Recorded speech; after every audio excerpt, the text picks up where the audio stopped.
Hi, my name's Jason, and I used to be just a good old average American kid living in upstate New York.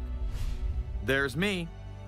I played baseball, mastered Mortal Kombat, went to the prom, said the Pledge of Allegiance every day, and loved my country. I even lived the dream of every American youth, college. Sure, it was a state school, but it also happened to be a party town.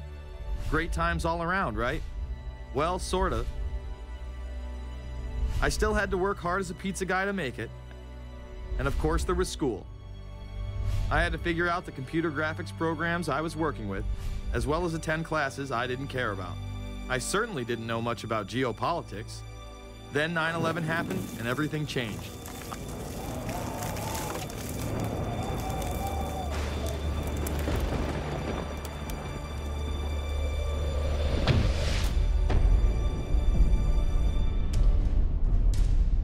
I was pissed.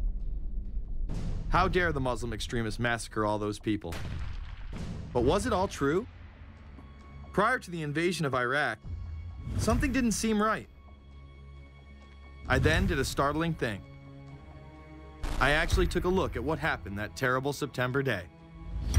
What I found horrified and angered me to such an extent that I took action. We were lied to, and lied to big time. Before I knew it, I went from a normal college student to the political guy at the party to one of the guys that brought you the first internet blockbuster, Loose Change. The film would not only change my life, but countless others as well. If you've ever seen Loose Change, the documentary about September 11th, conspiracy theorist documentary, it is riveting. Oh, like, yeah.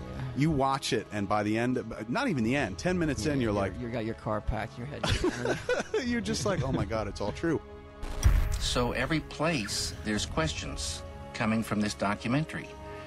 And you don't have to believe everything in the documentary to still have questions come up. And you look back and you remember what you saw and what you were told, and now you have questions. We got the boogeyman out there. Wow. See, for many years it was communism, then it was the war on drugs, now it's the war on terror. All through our life, we've had to have a boogeyman.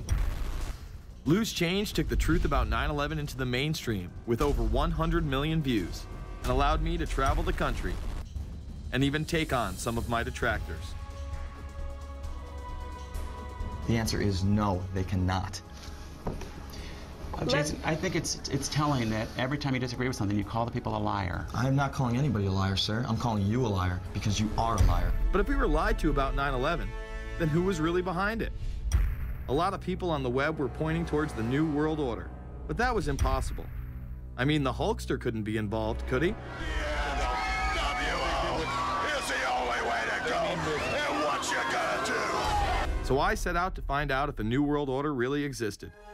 And if it did, what was it? Who was involved? And what were their goals? The very word secrecy is repugnant in a free and open society. And we are, as a people, inherently and historically opposed to secret societies, to secret oaths, and to secret proceedings. For we are opposed around the world by a monolithic and ruthless conspiracy. It is a system which has conscripted vast human and material resources into the building of a tightly knit, highly efficient machine. Its preparations are concealed, not published. Its mistakes are buried, not headlined. Its dissenters are silenced, not praised. No expenditure is questioned, no rumor is printed, no secret is revealed. Some cringe when they hear the term New World Order, despite all of these prominent people using it.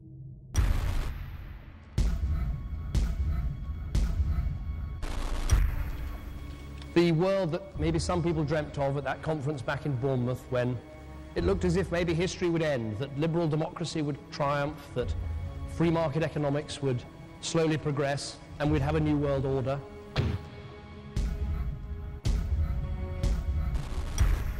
And together they helped to create, were the principal leaders in creating, a new world order and a winning strategy in the Cold War.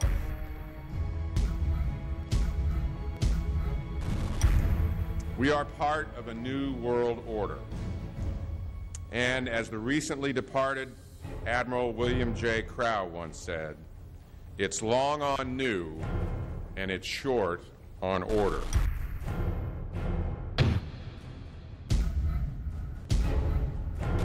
Walter Isaacson wrote a wonderful book about some of the wise men who helped shape the New World Order following the Second World War.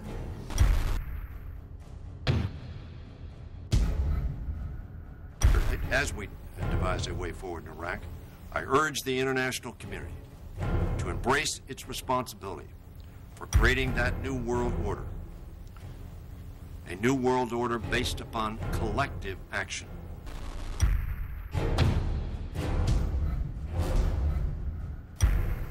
The transatlantic partnership was never just the foundation of our security. It was the foundation of our way of life. It was forged an experience of the most bitter and anguished kind. Out of it came a new Europe, a new world order, a new consensus as to how life should and could be lived.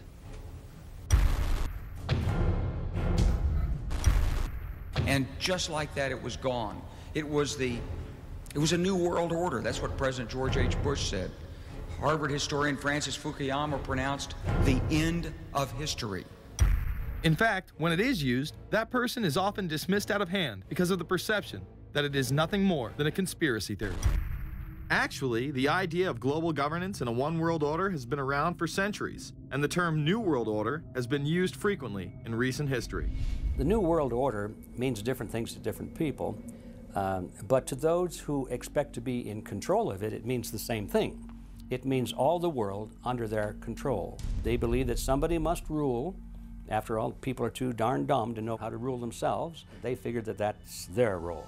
The first in-depth publication of note was Samuel Zane Batten's work, The New World Order, which was published in 1919. Under the cloak of Christianity, this order speaks of a new world rising and advocates social control over all people and all resources. It promotes a world federation with a world parliament, an international court, and a global police force. Some of its goals are as follows. Community. The danger and loss in crime and degeneracy. The determination to make community life safe, sanitary, wholesome, and moral. Industrial. The disappearance of class distinctions and the solidarity of all interests in the economic process. National. The conception of the nation's welfare as the supreme concern, with the policy that everything shall contribute to this end, and every person must do some useful work. International. The creation of an international mind, with a world consciousness and a world patriotism. The destruction of every arbitrary power that can separately and of its single choice disturb the peace of the world. World government is good, right? It put an end to war. Well, it could put an end to war because you just only have one dictator.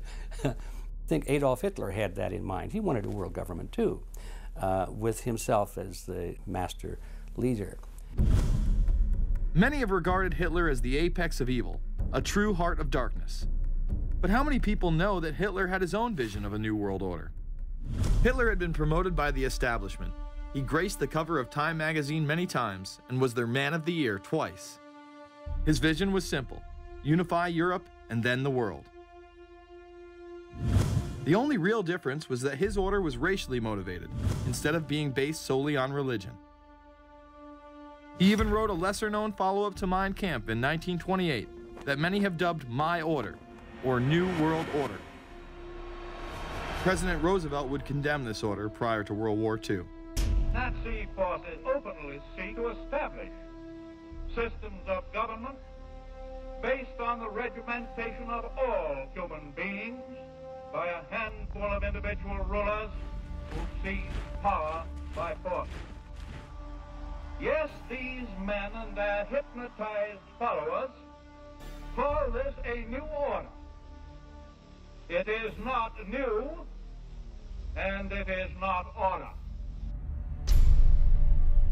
The idea of globalization was so prominent in Nazi ideology that the 1936 Berlin Games would be the first time that the Olympic rings would be displayed prominently and promoted in order to glorify the Third Reich. This symbol represents the 5 major regions of the world: Africa, America, Asia, Europe, and Oceania, interlocking and coming together as one. This one world philosophy still defines the Olympic Games today. Australia, hello and welcome.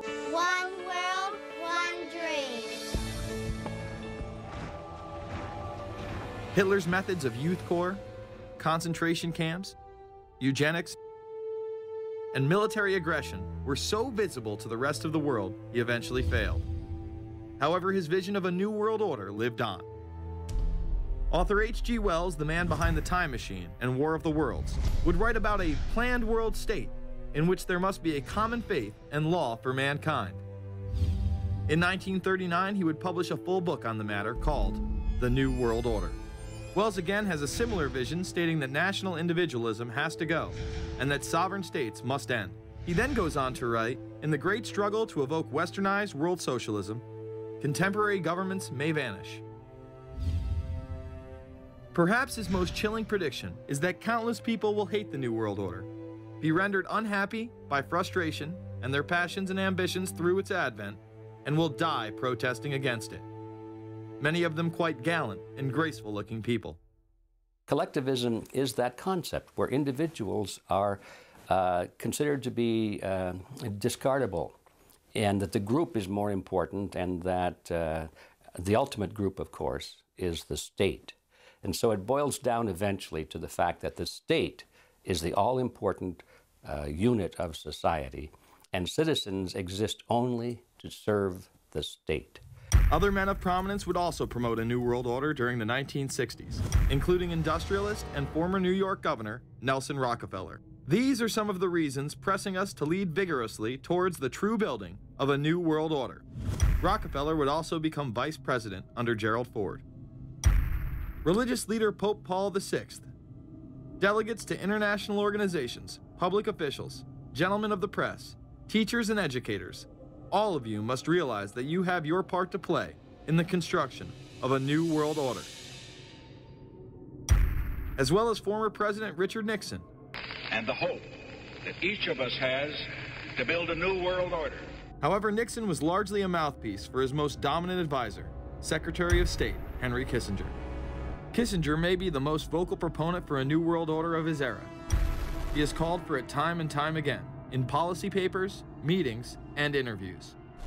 Time magazine recognized both Nixon and Kissinger as Men of the Year after announcing their new world order in China. However, they were working on it long before. In these once classified documents, they both discussed the new order with the president of Indonesia. Mainstream media was even critical of Kissinger's vision in the early 70s. In ragged, spasmodic fashion, a new world order is coming into being, but it looks less and less like the world order that Mr. Kissinger had constructed in his own mind. Kissinger's New World Order would fall under the radar for some time. However, it saw a vast revival during the first Bush administration. Here is Brent Scowcroft, former vice chairman of Kissinger Associates and former national security advisor under both Ford and Bush Sr., as he discusses the New World Order. Looking at the subtitle this morning, Are We Ready for the New World Order? Gives me something of the shudders. That phrase, New World Order, I'm afraid I'm partly responsible for resurrecting. To me, what that symbolized was perhaps a fundamental change in the character of our response to national security issues. Here, Charlie Rose asked Scowcroft, Kissinger, and former National Security Advisor Zbigniew Brzezinski if we are living in a new world order. Where are we as we think about this time in American foreign policy? Are we at a special moment which is being redefined? Or are we creating a new world order? We're at a moment when the international system is in a period of change like we haven't seen for several hundred years. In some parts of the world, the nation state on which the existing international system was based is either giving up its traditional aspects, like in Europe, or as in the Middle East. George H.W. Bush would campaign for a new world order like no other president before him. He would openly discuss it during his State of the Union address. What is at stake is more than one small country. It is a big idea, a new world order, where diverse nations are drawn together in common cause to achieve the universal aspirations of mankind. Again, a unified Europe was a major goal in creating this order. With few exceptions, the world now stands as one. A year and a half ago, in Germany, I said that our goal was a Europe whole and free. Tonight, Germany is united. Europe has become whole and free. The world can therefore seize this opportunity to fulfill the long-held promise of a new world order. We can find meaning and reward by serving some higher purpose than ourselves, a shining purpose, the illumination of 1,000 points of light. Bush Sr. and his administration would tour and promote this agenda across the board at any given opportunity. The President has spoken often of a new world order. And we have an unprecedented opportunity to build a new era of peace and prosperity here and abroad, to build a new world order. It's my understanding, I think, that the President, and I don't know the context of how it came up in his speech last night in New York, said that China must be a part of the new world order. Guess I would like to ask you how you envision China fitting into the new world order. It is a country that we are going to have relationships with by virtue of its geopolitical importance. American officials say breaking down regional and national barriers to the flow of goods and services would represent a spectacular benefit to economies around the world. We are building a new world order. Bush would actually make a commencement address at Maxwell Air Force Base declaring the birth of this order. And that's why I wanted to speak to you today about the new world taking shape around us, about the prospects for a new world order now within our reach.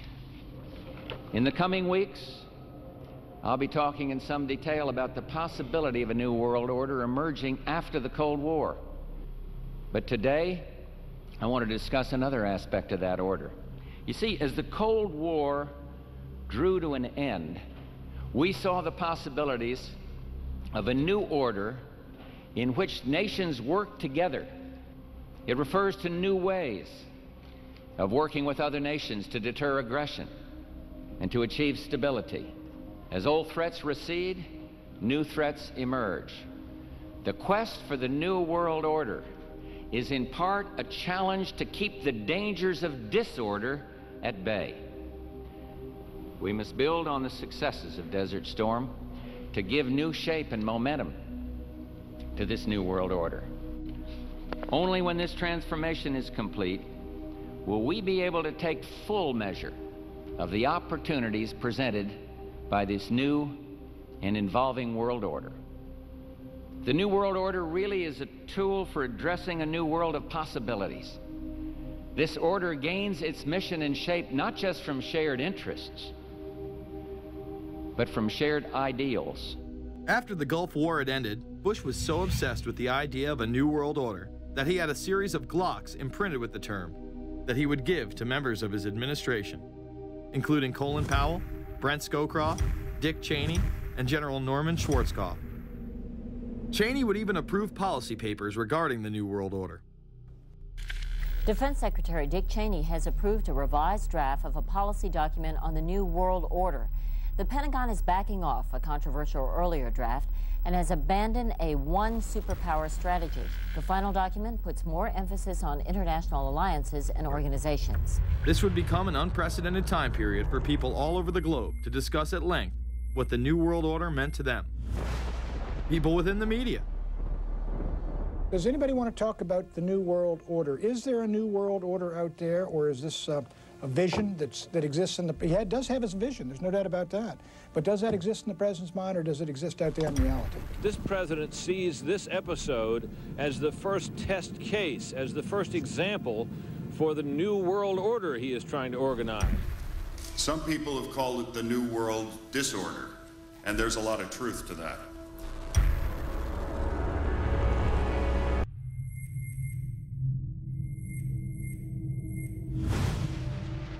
University and institutional chairs. I mean, we're talking a New World Order at Georgetown.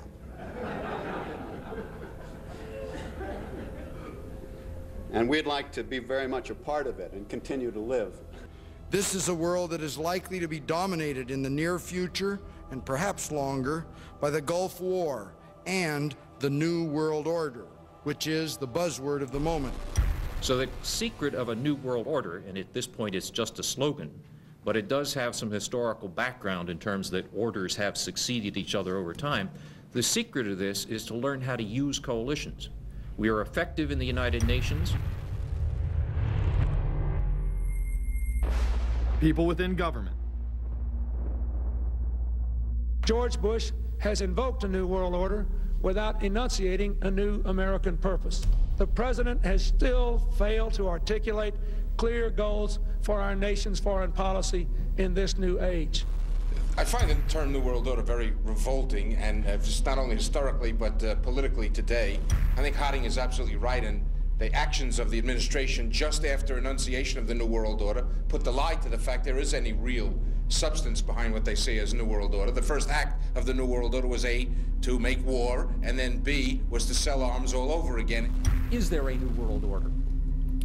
We know certainly that George Bush has copyrighted the term at this point. In the aftermath of this war, though, is it an empty vessel into which something will be poured? Is it the appropriate term to use? Is it going to be a New World Order, or will disorder be just as significant in this process as we look ahead? Let's start with Madeline. I think that we have, in fact, kind of had this term thrown at us, and many of us have not liked it, partially because of the previous historical connotation, and partially because I think it doesn't really deal with the way the world ought to be or is at the moment. But we are far from seeing a world order, and I'm not sure that it is in best U.S. interest to have a new world order in which we are the policeman. While many began to become critical of this order, the term began to evaporate into the background.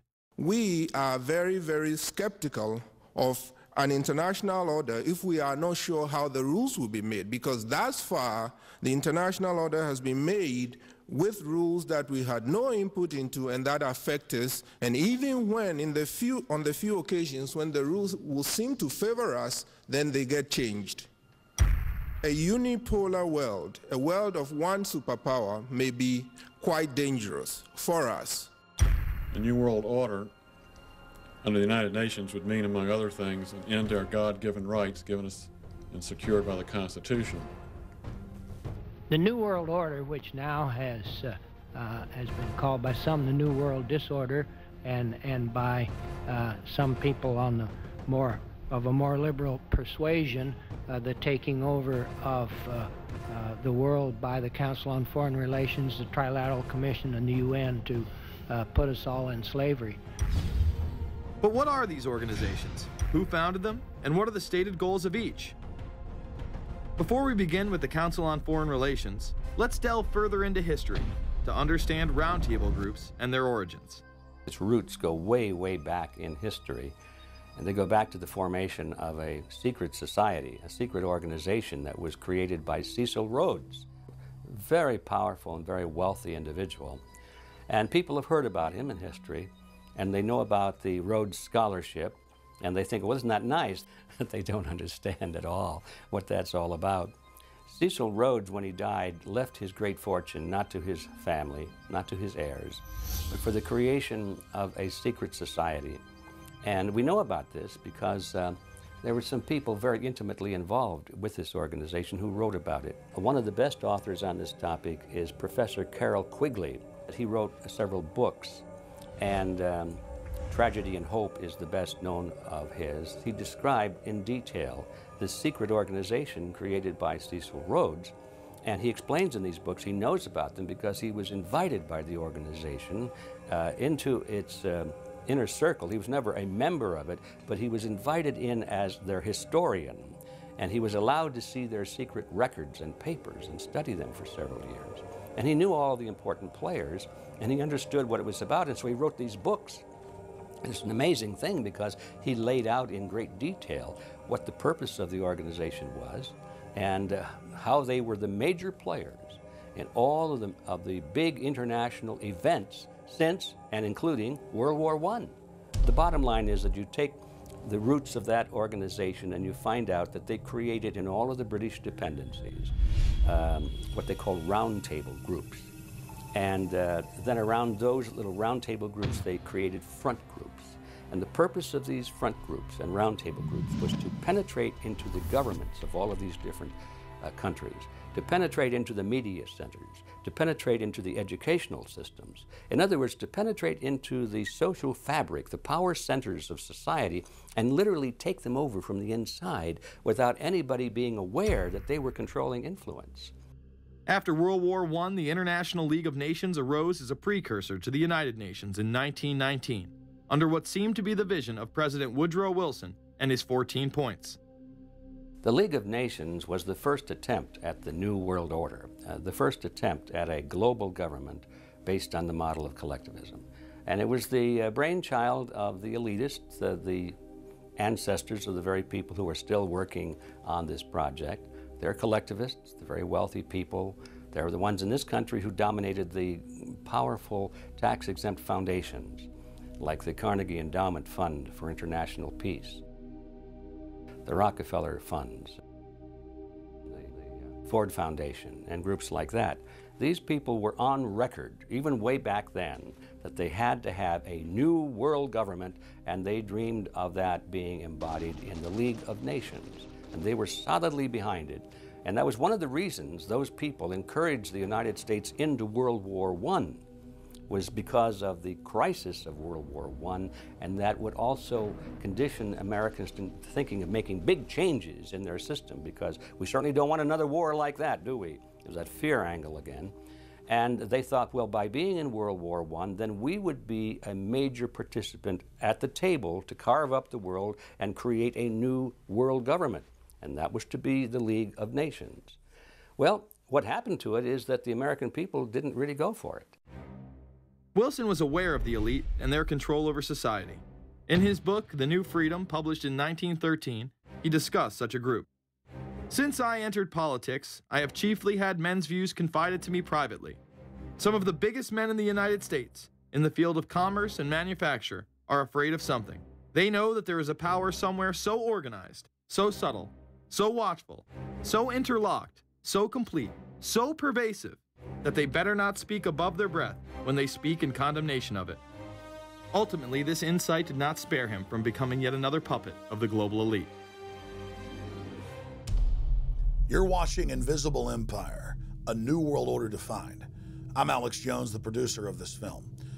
I have produced 5 of the top 10 films in internet history, whether it's Loose Change Final Cut, Endgame, The Obama Deception, or Fall of the Republic. Yes, we've made informative, well-documented films, but the real credit for the success of these documentaries lies with you, the viewers. My friends, Invisible Empire is so important for people that need a crash course in the history of the ruling class and what this establishment is setting up. Please support the filmmakers so we can make future documentaries. Visit Infowars.com. Purchase the high-quality hard case DVD that has over 30 minutes of expanded extras. Make copies of that because it's the best quality available. Give it to everyone you know. Have public showings, whether it's the library, a local theater, or your home. Get it out to everyone you know. Get a PrisonPlanet.tv membership. Download all my films in high quality. Burn them to disk and give them to everyone in your community. If we expose the globalist, there's no way they can carry out their hellish plan. The destiny of this film is in your hands. You've made our previous films incredible successes. I'm counting on you now. So again, Infowars.com to get the DVD or call toll-free 888-253-3139 or see them all in incredible high quality at prisonplanet.tv. The ball is in your court. PrisonPlanet.tv is a better tool than ever in the info war. Over 6 years of my radio and TV shows, all my films in super high quality, my book, Paul Watson's book, all there, 15 cents a day. Your support of PrisonPlanet.tv empowers the resistance to unlock minds worldwide. In all of the British dependencies, these organizations, the front groups, were called the Royal Institute for International Affairs. In the United States, they chose a different name. They chose the Council on Foreign Relations, but it held exactly the same relationship to this inner society of Cecil Rhodes. Among the charter members were W. Averill Harriman of Union Banking, then President of the United States Woodrow Wilson's main advisor, Colonel Edward Mendell House, John D. Rockefeller, the founder of Standard Oil, banking mogul J.P. Morgan, and prominent bankster Paul Warburg. Well, the Council on Foreign Relations exists today. It's probably the most powerful single organization in America. Many observers, including myself, believe that it is the hidden government of the United States. These people are not elected to office, and most Americans don't even know who they are. But they are holding all of the important positions in society. There are only about 4,000 of them in the United States, but I don't care what organization you want to look at, whether it's government or whether it's the universities or the large media centers or whatever it is. You look at the people at the tops of those organizations, the owners, the managers, the CEOs, the board of directors, and I'm going to say probably 80 to 90% of the great power centers of America are dominated by just those 4,000 people who are members of the Council on Foreign Relations. Throughout its history, it would contain extremely influential and powerful individuals in finance, business, media, and politics. Former presidents of the United States include Richard Nixon, Gerald Ford, Jimmy Carter, and William Jefferson Clinton. Currently, Barack Obama claims not to be a member, but has spoken in front of the Council and has had his writings published in the Council's magazine, Foreign Affairs. It's been reported that you and your wife are in the globalist CFR, which is the Council on Foreign Relations. I'd like to know if that is true. Well, first of all, I'm not the Council on Foreign Relations. I don't know if I'm a official member. I've spoken there before. It basically is just a forum where a bunch of people talk about foreign policy, and so there's nothing. There's no official membership. I don't have a card or, you know, a special handshake or anything like that. Now, why is that important?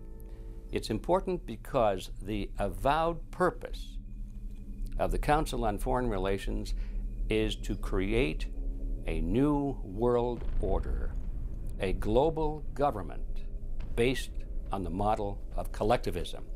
And that includes the elimination of the United States as a sovereign nation. That's why it's important. The people running this country are determined to destroy it.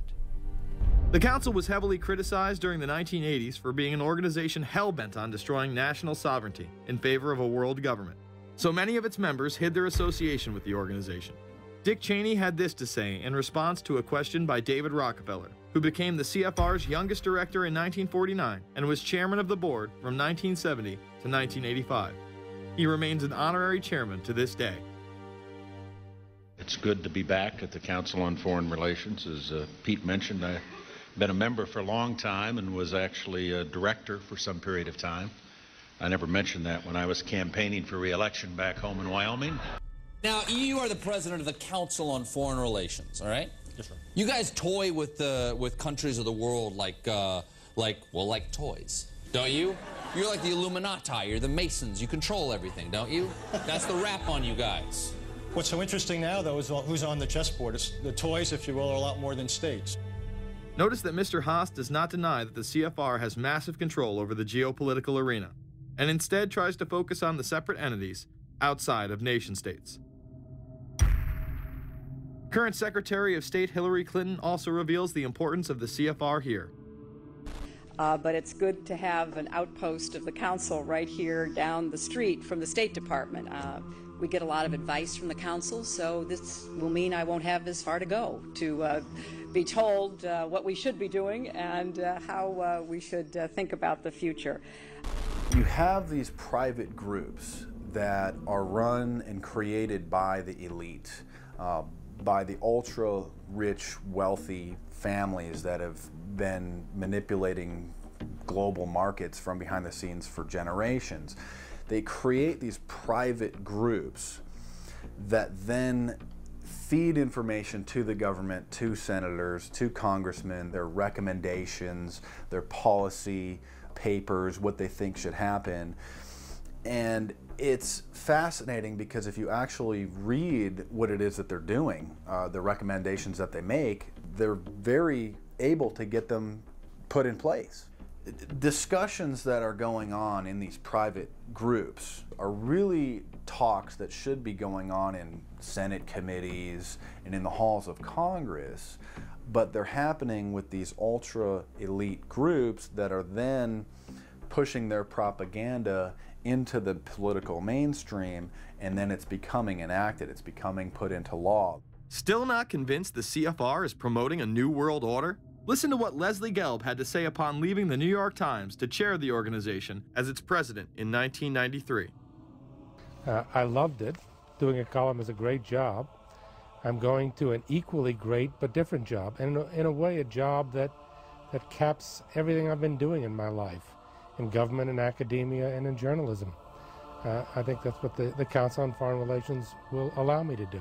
Well, you know, for example, you had me and 3 or 4 other folks on this show a few months ago to talk about the New World Order, right? Exactly. Right? Bob I Bermas talk about and it, you, exactly. right. I talk about it all the time. New World Order wants a global system where one small central authority of individuals can then dictate a policy that's going to be distributed down to the rest of the world, everywhere, in the smallest little town in the middle of nowhere in some remote country. I now think it's safe to say that the Council is extremely influential on the world stage and openly promote global governance. The Council and the globalists were able to take this agenda to the next level following World War II. The United Nations was born out of the ashes of this conflict. Unlike the League of Nations, the United States not only joined this organization, they championed it. First book I wrote was The Fearful Master, a second look at the United Nations. It was written at a time when it was not popular to be critical of the UN. I mean, the United Nations was viewed by almost everybody as our last best hope for peace. It was a means, we were told, to bring humanity together and put an end to war and live in peace and harmony and promote trade and all of these good things. I wish it were any of those things, but it's not. The original charter for the United Nations was drafted in San Francisco in 1945, and the United States became a permanent member of the Security Council, along with France, the United Kingdom, the Soviet Union, and the Republic of China. The process by which other nations' belief systems could be used to erode and eviscerate our Constitution and Bill of Rights had taken a giant leap forward. The United Nations is one of the most well-known sort of globalization attempts. Its primary goal is to streamline all the governments of the world, to create a global council and to unify all the rules and all the regulations for the world. So it's essentially the precursor and an engine of this new world order. The United Nations is made up of all of the countries of the world, most of which are dictatorships of one kind or another. And you don't take a bunch of dictatorships and put them into a bag and shake it up and come out with a freedom-loving governmental unit. You come out with a global dictatorship. This was the public face of global governance. However, many other organizations have been birthed since.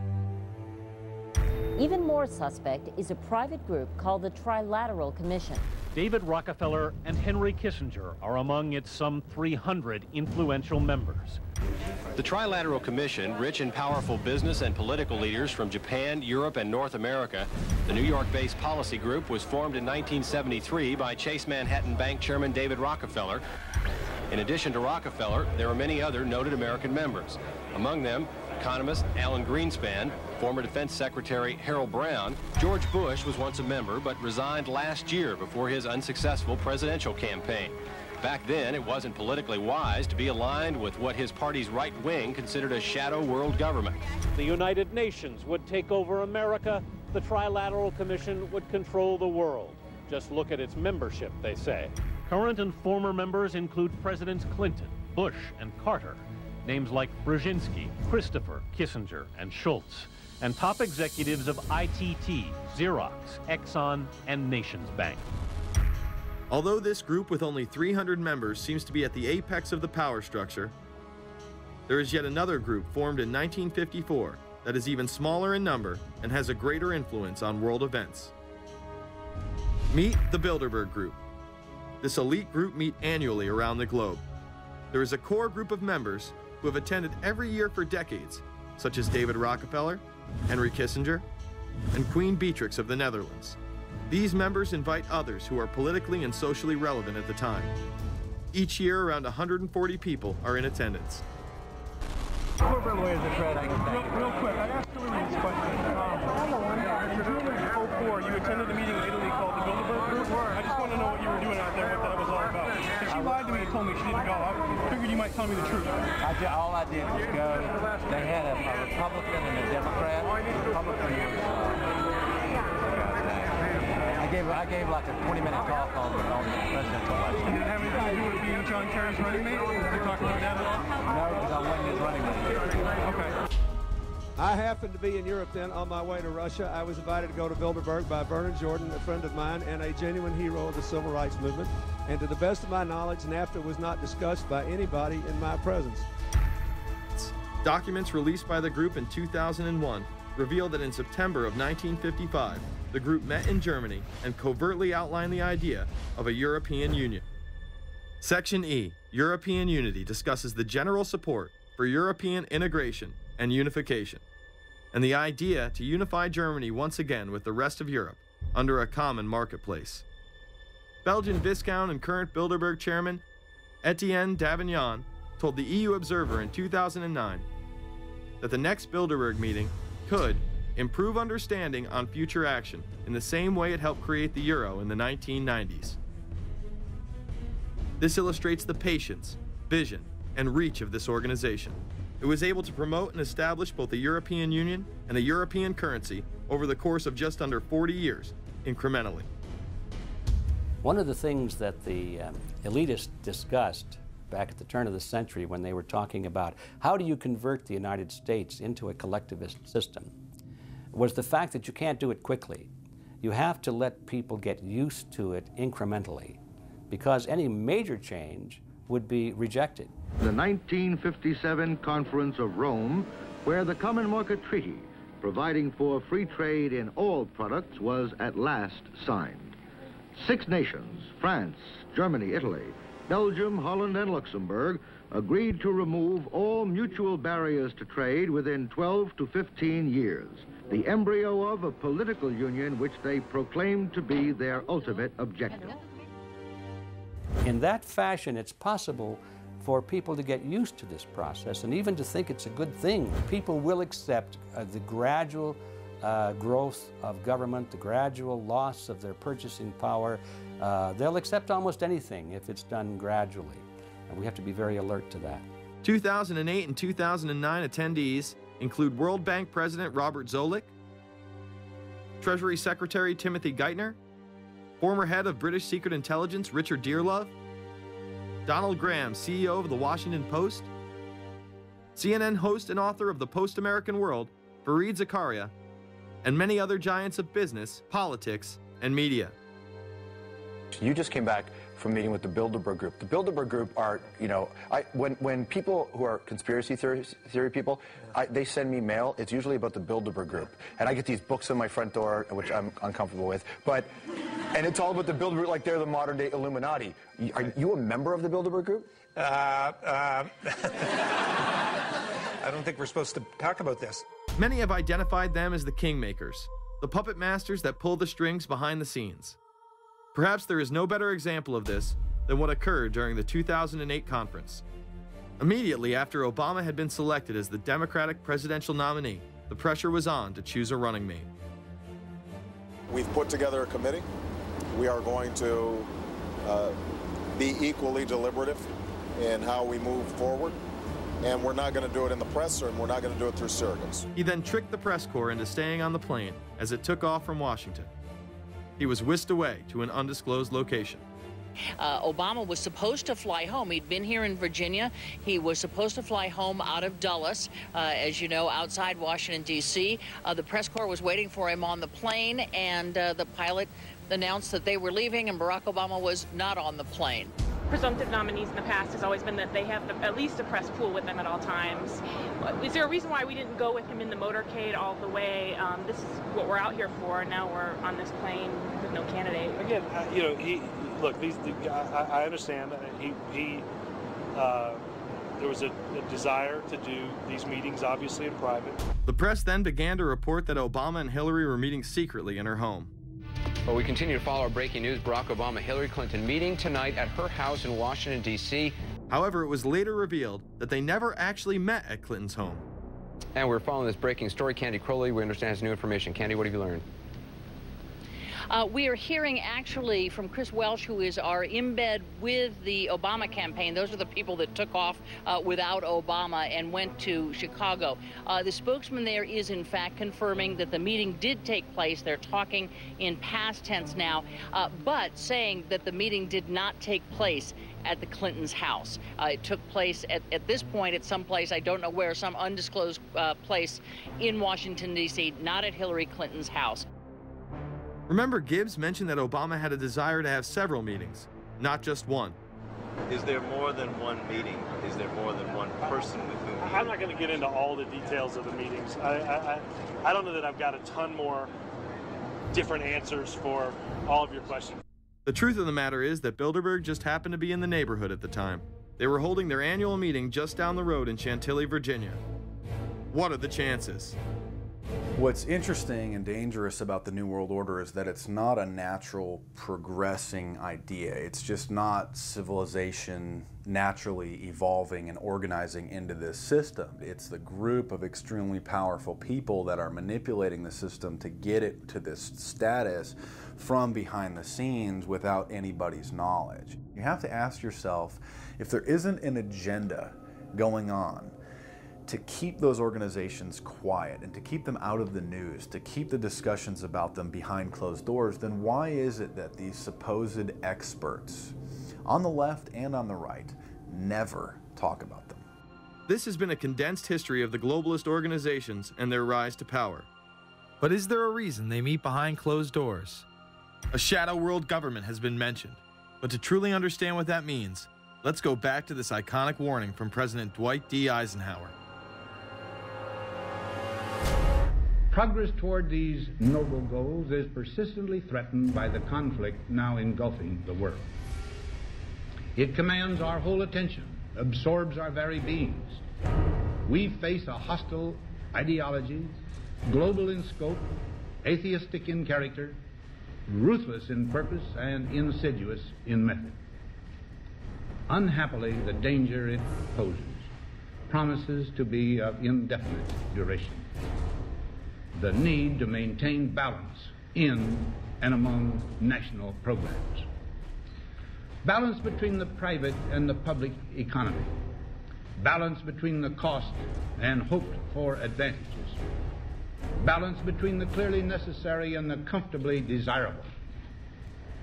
We have been compelled to create a permanent armaments industry of vast proportions. We annually spend on military security alone more than the net income of all United States corporations. The total influence, economic, political, even spiritual, is felt in every city, every state house, every office of the federal government. yet we must not fail to comprehend its grave implications.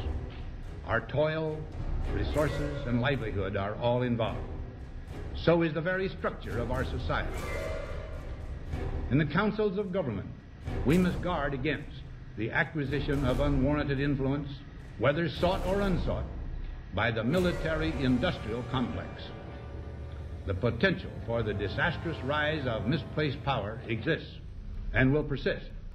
America went into a major mobilization, revived its defense industries, and we saw the civilian economy of America more and more skewed through the 50s. Already in Eisenhower's time, he could see it coming, that you were getting a larger and larger defense military component of the economy, which, unlike the rest of the economy, was very, very centrally organized about lobbying for more and more new weapons. It was the political skills of this military-industrial complex, which I think Eisenhower was really warning us about, and rightly. There is a military-industrial complex. Today, we see a situation where the civilian economy is really in tatters, and most of our civilian production has gone overseas to third world countries.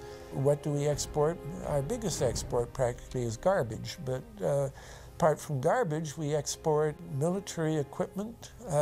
We have a special act which subsidizes, makes it possible for countries abroad to buy our armaments because it's too expensive to produce them for one country only.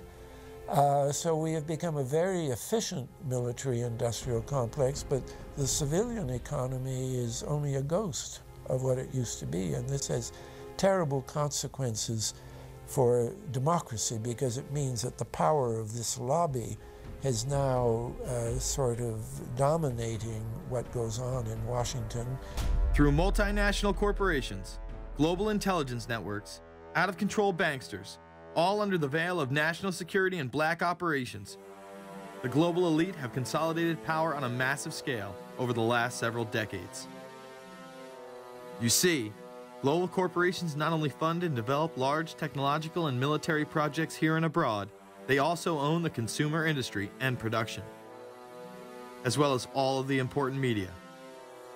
By owning the vast majority of what we hear and see on a daily basis, we have been manipulated on a mass scale as to regards to what we believe and desire, both socially and politically. Edward Bernays, the nephew of world-famous psychoanalyst Sigmund Freud, would study group dynamics and become the father of public relations. He authored the book Propaganda in 1928. In it, he described how to intelligently and consciously manipulate the habits and opinions of the masses within a democratic society. He went on to state that those who harness this unseen mechanism of society constitute an invisible government and are the true ruling power. It is they who pull the wires which control the public mind, who harness old social forces and contrive new ways to bind and guide the world. The average American is distracted, mindless, worried about minuscule things, celebrities, as if it was their own family members. And this is by design, because the powers that be, who own the media, know how our brains work. They know scientifically how the human mind functions. They know about sociology, and they are using the media, and have used the media for decades now, to entertain people with issues that don't really matter. When you have the big news networks covering celebrity issues as if it's the most important thing, it becomes the most important thing. And this is not by accident. This is to keep us out of the way. Because if you're worried about the latest celebrity death, or the latest celebrity couple, or the celebrity breakup, or your sports team having a shot at the Super Bowl or the World Series, there's so much information about those issues that can be discussed that will mesmerize people, and they won't know or care about the real issues that are out there. Well, I think this is just one more piece of evidence of the degree to which the media, supposedly the watchdogs, has become the gatekeeper of the system. Mainstream media are, first of all, nearly all of them corporations, nearly all of them now publicly held, part of the whole Wall Street financial system that they're supposed to report about objectively, but they can't. They, right now, in October of 2009, they are celebrating the recovery of the biggest banks in New York and saying that the recession is over. Of course, there are a few problems, like foreclosures are going on, unemployment is rising. All of this is affecting the American people, but it's not affecting the financial elite who also control the media. Bernays successfully identified the invisible empire which controlled the minds of men. So as the populace is mesmerized and hypnotized by powerful behind-the-scenes forces, as they are distracted by the latest celebrity scandal, the newest cell phone, and their favorite sports team, this network disguises itself, remaining in the shadows. Despite the elite utilizing Bernays' methods, in conjunction with the military-industrial complex they had erected, a modern arm of this organization was exposed in what came to be known as the Iran-Contra scandal. Essentially, black operations were not only caught dealing arms illegally and supporting South American dictators, but also smuggling drugs into the United States. Iran-Contra was really the merging of two different programs. The first one was support for the Contras, who were, let's face it, a force of terrorists in Nicaragua trying to overthrow the Sandinista government. They were being secretly supported by the CIA, and at the bottom of the whole thing was drugs. Iran-Contra was openly exposed by massive network coverage. How was it that in 3 years, a network Washington set up to run arms to the Contras wound up running cocaine into this country for the most vicious drug cartel in the world? At the same time, we were supposed to be fighting a war against drugs. But by the same token, I also smuggled my share of weapons in exchange for those illegal substances, with the full knowledge and assistance of both the DEA and CIA. Betzner says that in 1983, he flew weapons from Florida to El Salvador and drugs from Colombia to the Bahamas on the way back. In 1984, he says, he flew twice from Florida to Costa Rica and back. We could bring back our own cargo, and they would arrange it, or we could bring back their cargo without ever having to worry about interception, arrest, anything like this, that everything was taken care of. What kind of cargo were you talking about? Drugs. Tolliver says he had 2 meetings with this man, CIA veteran Rafael Quintero. Then in March of 1986, he says he flew 14 tons of weapons down to Honduras, to this Contra resupply base set up by the CIA. We take off from Tegucigalpa, Honduras, and we leave. To? South Florida. Where in South Florida? We landed at Homestead. Homestead? Air Force Base. This is the plane Tolliver says he used. The plane traces to a company that had a State Department contract to fly humanitarian supplies to the Contras. In addition to that, 3 dozen sources confirm the basic scheme. We can now report that long before that operation began, there was another operation to provide guns for the Contras, which was also against the law. In this operation, Americans and Israelis provided arms to the Contras, and then the same network smuggled drugs into the United States. The operation was launched in spring of 1983 at Washington's request, with at least $20 million of Israeli government money later reimbursed, we're told, from U.S. Covert Operations Fund. For about 5 years, people were flying arms into Iran, and most of them came from Israel. The Israelis purchased the weapons from Poland and Czechoslovakia and began shipping them secretly from Yugoslavia to Bolivia, and then to Panama. The Israeli liaison man there, this man, Michael Harari, until recently a close aide to Panama's strongman, General Manuel Noriega. You'd bring the ship into Colombia, you would load drugs aboard it, and you would bring those drugs back to Panama with you. But bringing that stuff into the United States, that was something else. I've never been so thoroughly disgusted with myself in my life. This network would also be involved in the October surprise. We really can't understand that unless we understand the so-called October surprise in the 1980 election, which is, I think, unquestionably Republicans, including William Casey, who later became Reagan's head of the CIA, negotiated with the Iranians for them not to release the hostages which were being held in Iran to Carter, but to wait until Carter was defeated and the Republicans were in. That is what actually happened, that the hostages were only released on the day that Carter left office and Reagan came in. Unbelievably, this same network would even be linked to the BCCI banking scandal by journalist Danny Casolaro. Casolaro was probing a conspiracy he called the Octopus, which involved the Iranian hostage crisis, the Iran-Contra affair, with, believe it or not, all funds channeled through BCCI, the international bank charged with everything from money laundering to fraud. BCCI, it's a shadowy international bank linked to terrorists, drug runners, and dictators. Little was known about BCCI until 6 of its top officers were arrested in Tampa in October of 1988 on charges of laundering drug money for Colombian cocaine bosses. The BCCI men were convicted, and the bank itself pleaded guilty. But for some reason, the bank was allowed to continue to operate all over the world. There are indications that some of the reluctance to prosecute this bank stem from the favors it did. For? The favors it did for intelligence services everywhere.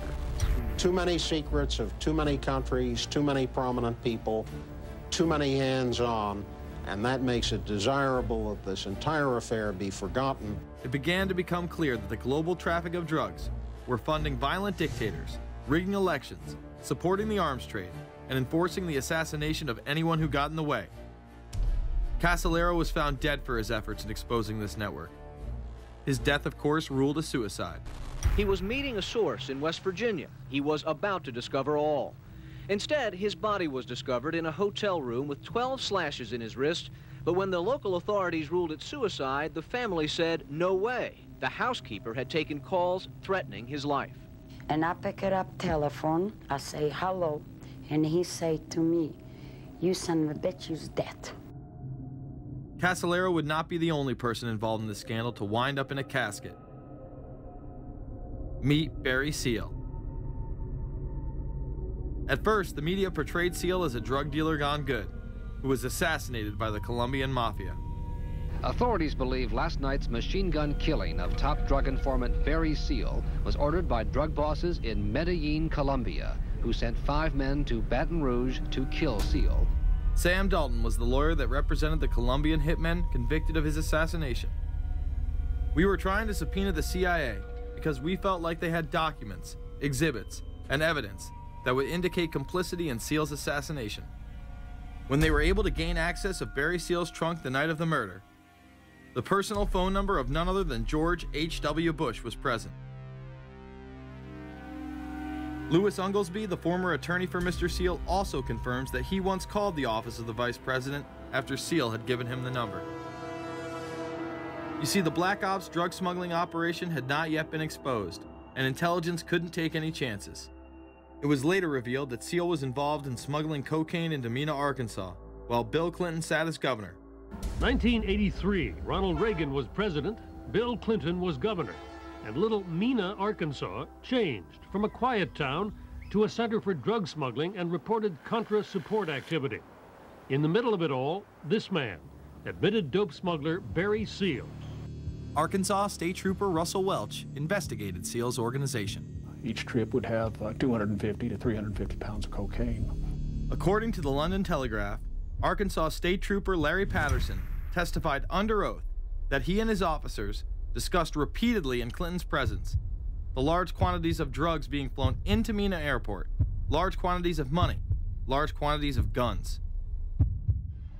Hot Springs police officers would also record Roger Clinton, Bill's brother, during a cocaine transaction stating, "Gotta get some for my brother.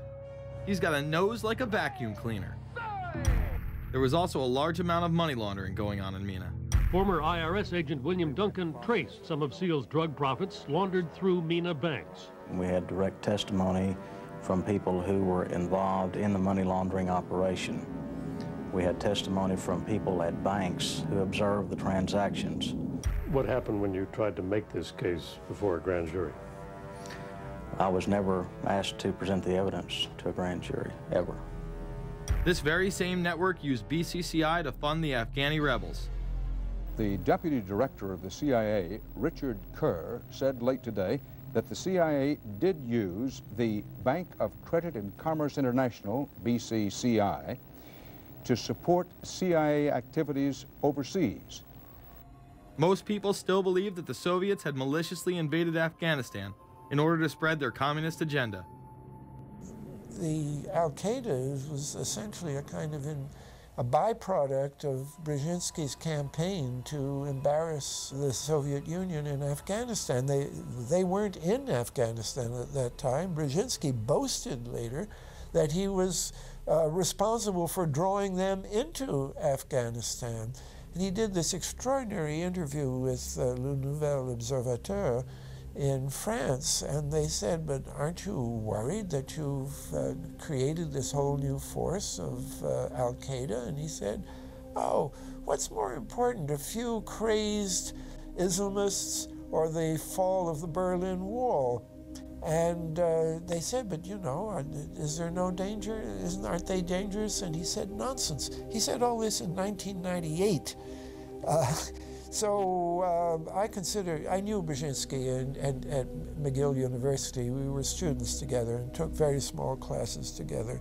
And in some ways he's bright, and in some ways he's kind of nuts. And he had the kind of nuttiness that made him attractive to the Rockefellers. Bin Laden and his network were actually funded by BCCI through U.S. covert operations. Well, the reason I bring it up, if you've ever heard any of our call-in shows, you know that we have people that think about the conspiracy theories of people like you. You would be a poster child for these people because you have served on the board of the Council on Foreign Relations. You helped start the Trilateral Commission, and you've been to the Bilderberger Group. Are people too close in this world, people in business, too close to the governments? Well, you know, there is such a thing as insidious influence. And the question is, how does it operate? Does it involve bribery? And does it involve some sort of psychological domination of individuals? I don't believe in this notion of some sort of secret societies controlling people. But of course, in any political system, there are sort of over-the-table and under-the-table arrangements. Arrangements that involved ruthless, illegal, and immoral activities in order to dominate humanity. Despite all of the evidence that has just been presented, this network would fall down the memory hole, even though 14 convictions were made in the Iran-Contra scandal. The continued cover-up would be made possible by George H.W. Bush. These documents that came forward in the North trial clearly reveal the involvement of the Vice President to a greater degree, I think, than he has acknowledged heretofore. This, of course, did not stop him from pardoning those involved during the twilight of his presidency. Some new reverberations today to President Bush's Christmas Eve surprise, the pardoning of former Defense Secretary Caspar Weinberger and several others in connection with the Iran-Contra allegations. Well, now the special prosecutor says it's the president who needs to explain some things. The real issue is why the notes weren't produced 5 years ago when the congressional investigation and the independent counsel's investigation had requested them.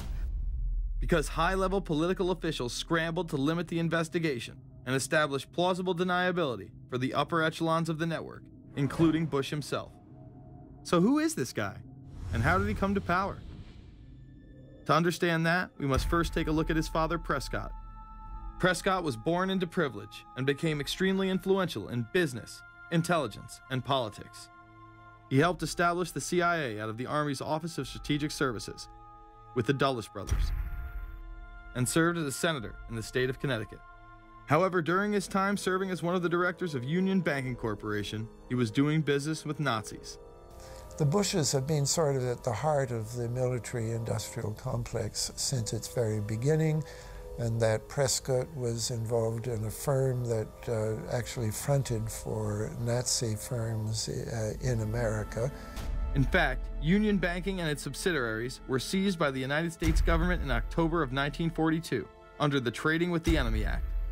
After the war, the assets were returned, a few fines were paid, and it was swept under the rug of forgotten history. These Nazi ties should not be all that shocking, seeing as it has been declassified that the Office of Strategic Services recruited Nazis into its ranks through Project Paperclip in August of 1945. George Bush seemed to follow in his father's footsteps, using Prescott's business connections to move to Texas and get into the oil industry. He would first attain political office as a Texas congressman in 1966, but then lose his bid as a Texas senator in 1970. It was at this time that Nixon appointed Bush as an ambassador to the United Nations. According to official accounts, Bush then began work with the CIA as its director in 1976. Evidence suggests that Mr. Bush and the CIA actually had a much longer-standing relationship. There are indications that he had relations to the CIA before. There's a very strange memo, and the name's George Bush. And when this was published, there was a lot of fuzzing of the issues, but given George H.W. Bush's strong connections with the Cuban community, I think there is a good chance that it was the George Bush we know, so that he did have a CIA connection. Bush left the CIA just under a year after his appointment. He is credited with restoring the agency's morale, as its image was being shattered by the Church Committee's revelations of the CIA's unauthorized activities involving assassinations and corruption. In reality, Bush was responsible for denying the Church Committee many of the documents it requested and making it impossible for them to do a thorough investigation. After his time as CIA director, he devoted himself to becoming the next president of the United States. Many people within his own party did not like his globalist ties. Along the campaign trail, Bush continually had to explain his association with the group. You know J.R. Ewing in the show Dallas? J.R. is a member of the Trilateral Commission, I think. It's got to be because it's so bad. Let me tell you something. I used to be a member of it. I resigned, as I did from every business thing I was in, to concentrate on one thing, running for President of the United States. Ronald Reagan initially had no interest in having Bush as his running mate. Even then presidential candidate Ronald Reagan had questions. I would suggest that maybe Mr. Bush would clear the air if he'd tell us why he resigned. Reagan's backers then forced him to choose their intelligence frontman, George H.W. Bush, as his vice president. But in spite of last year's campaign rhetoric, all seems to be back to normal between George Bush and his old colleagues. And President Reagan, who is relying on many of these powerful business leaders to make his economic package work, will host commission representatives at the White House Monday. After Reagan's election, there was an attempt on his life, just 69 days into office. Astoundingly, Bush would again be connected. So just who is John Hinckley, Jr.? When he left this neighborhood 8 years ago, he was, by all accounts, well-liked and seemingly normal. This donut shop near the motel was visited by Hinckley, who reportedly waited for a phone call here each day, even though he had a phone in his motel room. The nature of the calls is not known. A touch of irony. The young man walking with the elder Hinckley is 30-year-old Scott Hinckley, John Jr.'s brother. He and Vice President Bush's son, Neil, are friends. They had planned to have dinner together in Denver tonight. The plans have been canceled. We were told Hinckley was a madman acting alone. If that was the case, why was he making phone calls from a payphone down the road instead of his hotel room? Why was the would-be assassin's brother a family friend of the man who stood to gain the presidency? While Reagan led the nation in the public eye, Bush exploited his power through the largely unknown Continuity of Government Directive. In the United States federal government, there is a super-secret agency which controls this shadow government. The National Program Office allowed Bush and his network to attain executive emergency powers. Ronald Reagan authorized the National Program Office when he signed a top-secret directive in 1982. Oliver North was one of the key officers responsible for the program's startup. Under the NPO's direction, 4 agencies were charged with execution of the Doomsday Plan: the CIA, the Departments of State and Defense, and the Federal Emergency Management Agency. An effort was being made to consolidate continuity of government programs across several major departments of the government under one office. After 8 years of secret wars, covertly sponsored revolution and assassination had advanced globalist interests and allowed Bush to achieve his lifelong dream by becoming the 43rd president of the United States. The fall of the Soviet Union left the United States as the sole superpower in the world. The Wolfowitz Doctrine stated, "We must maintain the mechanism for deterring potential competitors from even aspiring to a larger regional or global role." The New World Order was on display with the first Gulf War and the creation of a European Union. After losing to his crony Bill Clinton, he faded into the background as the agenda for a New World Order marched forward. After 1989, President Bush said, and it's a phrase that I often use myself, that we needed a New World Order. We have just exposed many of the globalist operations, including drug dealing, funding terror, dealing arms, and taking over the United States government by stealth. Whenever these agendas were threatened, those who opposed them ended up dead.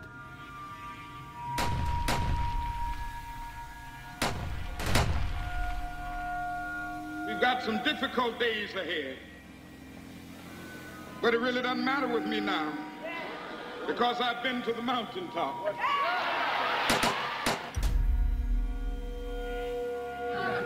My thanks to all of you, and now it's on to Chicago, and let's win there. Thank you very much. Gave a paper about all three of the big assassinations in the 60s, which was John F. Kennedy, Bobby Kennedy, and Martin Luther King. And there are certain common denominators. I call these events deep events. We've become accustomed to the idea that every now and then something is going to happen, and we just know from the beginning we're not going to get to the bottom of it. And the more they happen, the more reconciled we've become to this state of affairs. In 1978, the House Select Committee on Assassinations could not ignore there was a conspiracy in regards to the assassination of John F. Kennedy and Martin Luther King Jr. Good evening.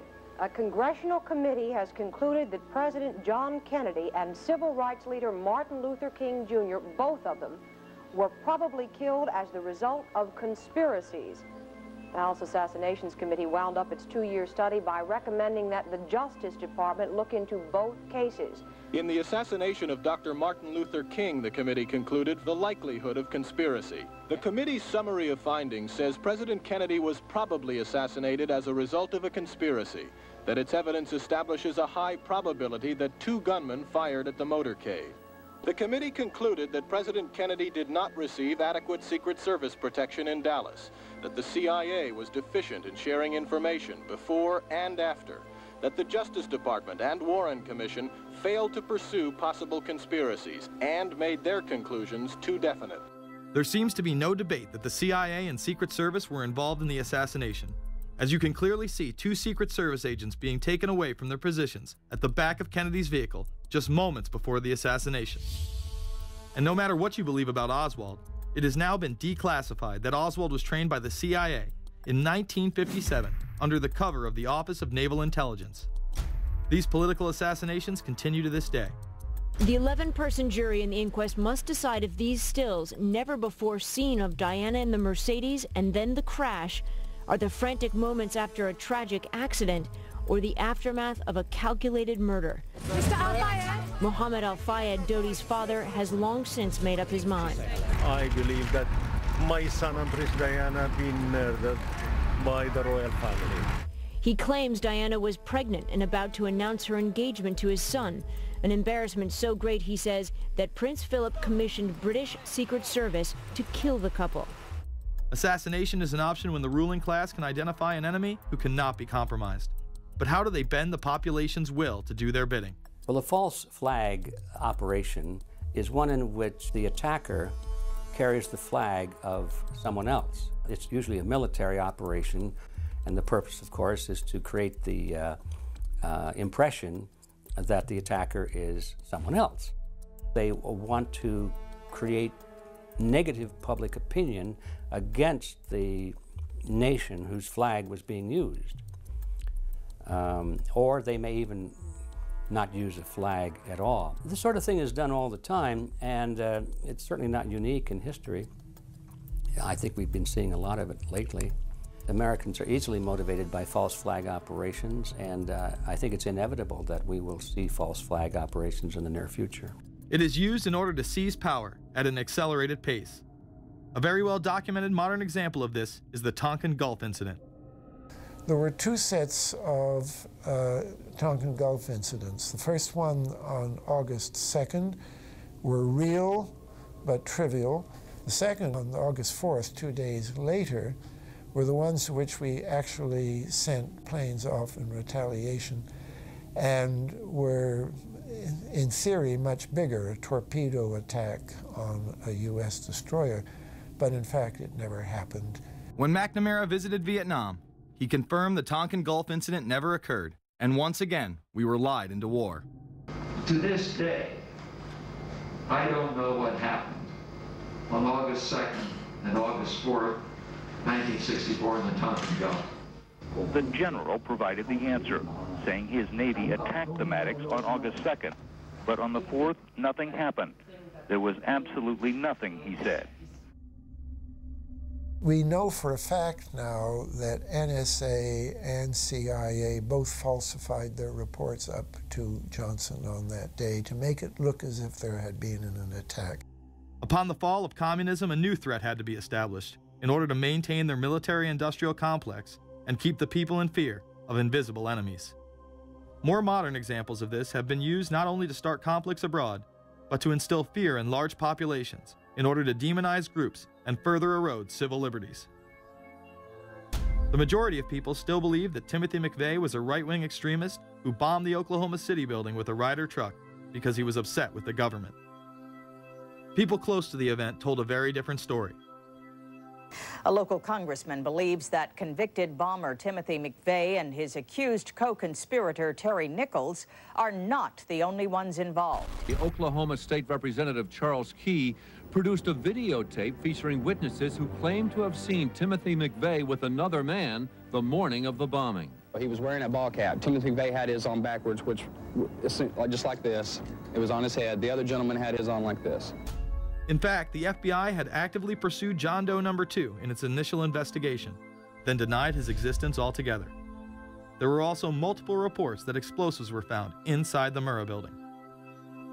The Justice Department is reporting that a second explosive device has been found in the AP Murrah building in downtown Oklahoma City. Mike, you're still with us, aren't you? Yes, I am, and I might tell you in addition to that, that in fact what we were told at the scene a few minutes ago was that in fact 2 different explosive devices were found in addition to the one that went off. The second explosive was found and diffused. The third explosive that was found, and they are working on right now as we speak, I understand, both the second and third explosives, if you can imagine this, were larger than the first. Bomb squads were actually caught on video pulling into the building to retrieve these devices. They'll back that trailer down there, and the bomb squad folks will go in, and they will use that trailer. You see the bucket on the back there, sort of, this is how they would transport the explosive device away from this populated area to try to do something with it. I just took a look down the street at the Murrah building again. I see another bomb truck going, so apparently they're going to try to get out that third bomb that's been talked about. This was even confirmed by the governor at the time, Frank Keating. One device was deactivated. Apparently there's another device, and obviously whatever did the damage to the Murrah building was a tremendous, very sophisticated explosive device. Members of the ATF who would have normally been in the building were tipped off prior to the bombing. He saw what appeared to be a police bomb squad truck near the Murrah building 2 hours before the blast. It had a shield on the side of the door, and it said bomb disposal or bomb squad below it, and I really found that interesting. Another witness who spoke to ABC News on the condition of anonymity will tell the grand jury tomorrow he was told by an ATF official agents working in the building had been warned in advance not to come to work. He just came out and told me that the ATF wasn't in the building that day. They'd been tipped by their pagers not to come to work, which I was flabbergasted. McVeigh would even claim in a letter written to his sister, which was published by the New York Times, that he was actually recruited for black operations, which included smuggling drugs into the United States, as well as assassinations. One may brush this off as the ravings of a madman. However, McVeigh was filmed at the Camp Grafton military facility in North Dakota on August 3, 1993. McVeigh's official records state that he was discharged over a year prior from the Army Reserve in May of 1992. Perhaps even more interesting is that Camp Grafton was specializing in training troops in explosives and demolitions at the time. When all was said and done, the security tapes reported to have captured the entire thing on video were rounded up and classified. In 2009, they were finally released, and magically none of them caught the bombing. The excuse being they were all having their tapes changed at that exact moment. This event would be labeled domestic extremism, which was used to demonize critics of world government, militias, and create fear within the populace. Muslim extremism seemed to show its ugly face in then unprecedented fashion on February 26, 1993. A truck bomb had gone off in the parking area of the World Trade Center. Luckily, the bombers failed to follow instructions and parked the truck carrying the explosives against the main support column. What is not discussed, however, is the bomb was actually built by an FBI informant under the supervision of the FBI. Ahmed Salam, a former Egyptian army officer who had been doing undercover work for the FBI, was the man who actually built the bomb. When he was told that he would have to use real bomb-making material instead of harmless substitutes, he became suspicious and began taping his conversations with FBI officials. Last winter, the FBI was praised for its speed in cracking the case of the World Trade Center bombing and bringing 4 suspects to trial. Now, there is some evidence that the FBI may have known of the plot in advance through an informant and might even have stopped the bombing that killed 6 people. Notice the media emphasizes that they might have been able to stop it. They then gloss over the fact that the bomb was built by their agent under FBI supervision in conjunction with the district attorney. FBI agents might have been able to prevent last February's deadly explosion at New York's World Trade Center. They discussed secretly substituting harmless powder for the explosives, but they didn't, according to the FBI's own informant, Imad Salem. Unbeknownst to the FBI at the time, Salem recorded many of his conversations with his handlers. The actual recording where Salam discusses this with his FBI handler, John Antisev, was released years after the trial. You got paid regularly for good information. I mean, the expenses were a little bit out of the ordinary, and it was really questioned. Don't tell Nancy I told you this. Well, I have to tell her, of course. Well, then if you have to, you have to. Yeah, because, I mean, the lady was being honest, and I was being honest, and everything was submitted with a receipt. Yeah. And now it's questionable. It's not questionable. It's like a little out of ordinary. Okay. You know. All right. I don't think it was. If that's what you think, guys, fine. But I don't think that, because we was start already building the bomb, which is went off in the World Trade Center. It was built by supervision from the Bureau and the GA, and we was all informed about it, and we know that the bomb start to be built. By who? By your confidential informant.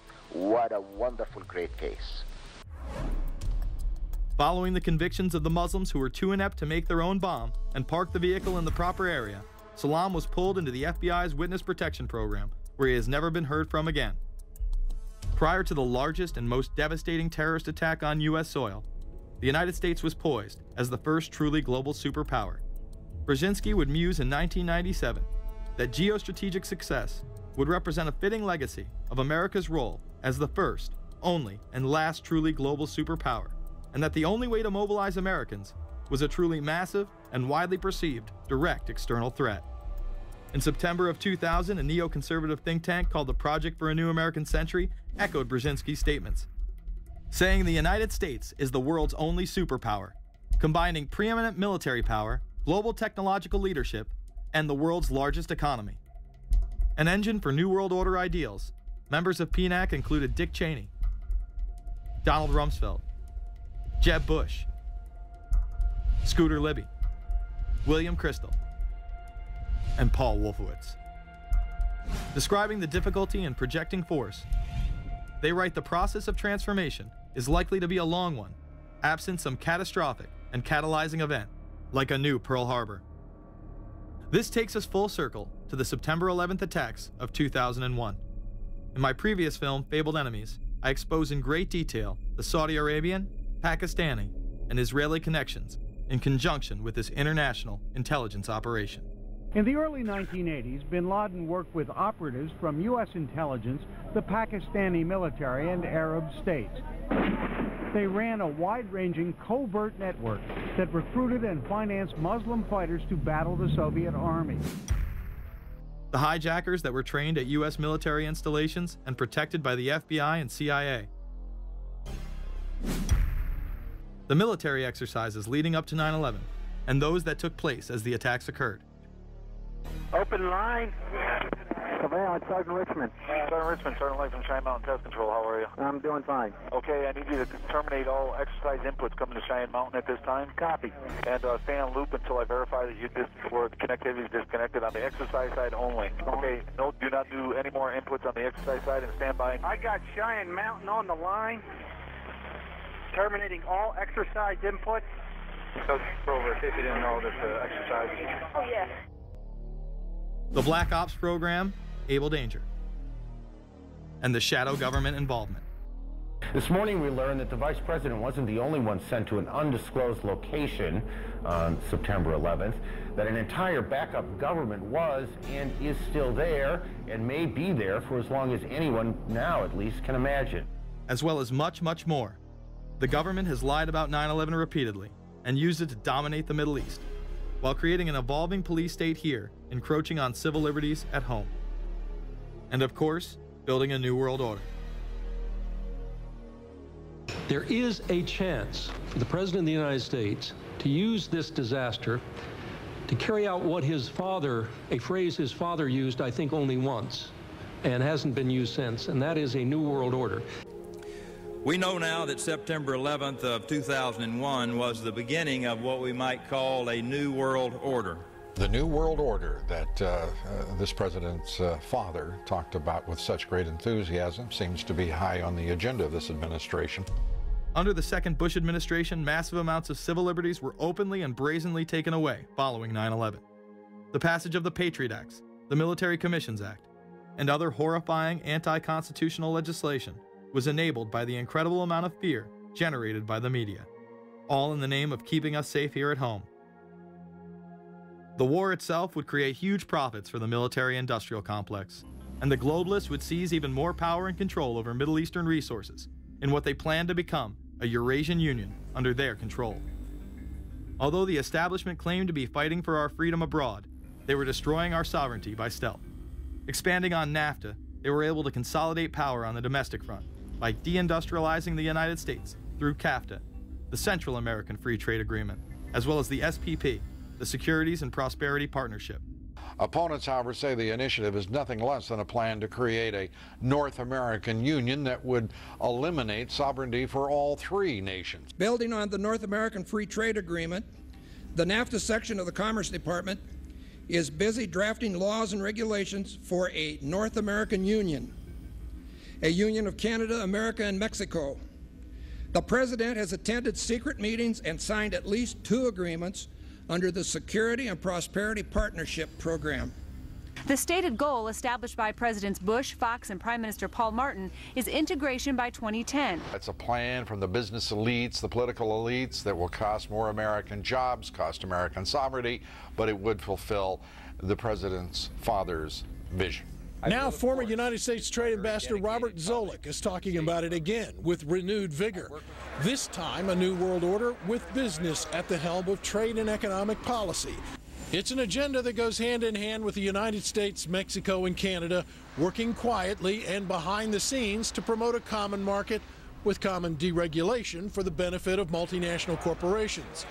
It's remarkable to me, the arrogance, the idea of just simply throwing away the nation's sovereignty, but they're trying to do so in so many ways. People better understand that they mean exactly what they're saying. It's a new world order they're trying to create.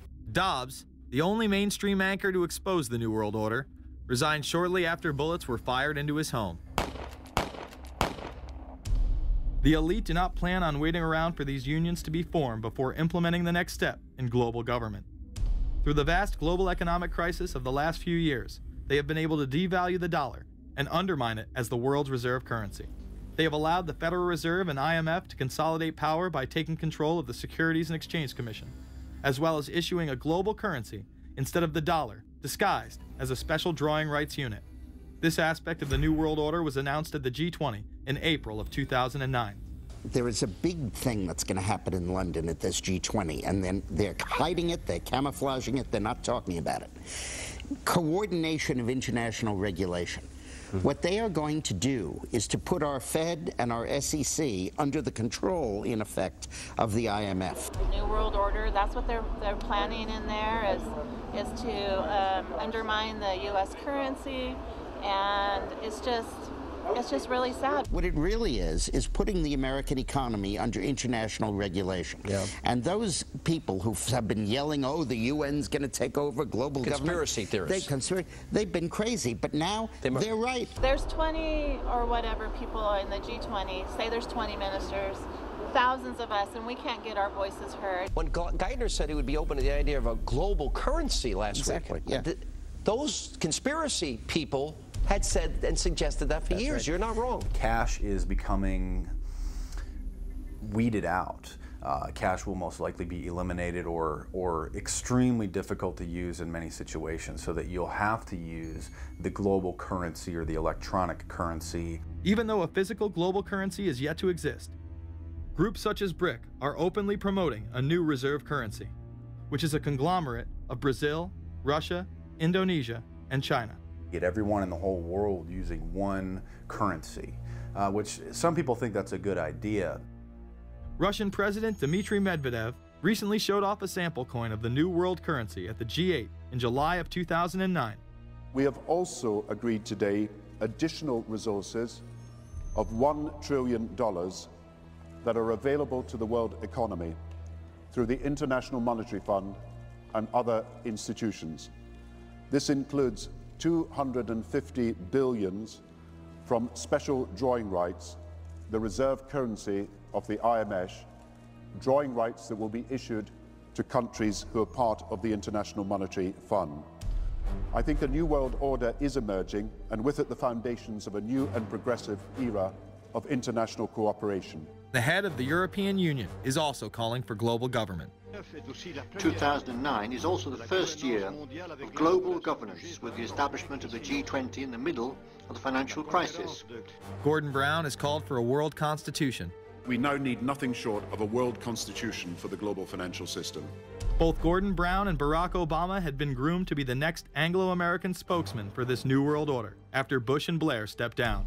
Here is Gordon Brown in front of the CBI prior to him being chosen to become Prime Minister.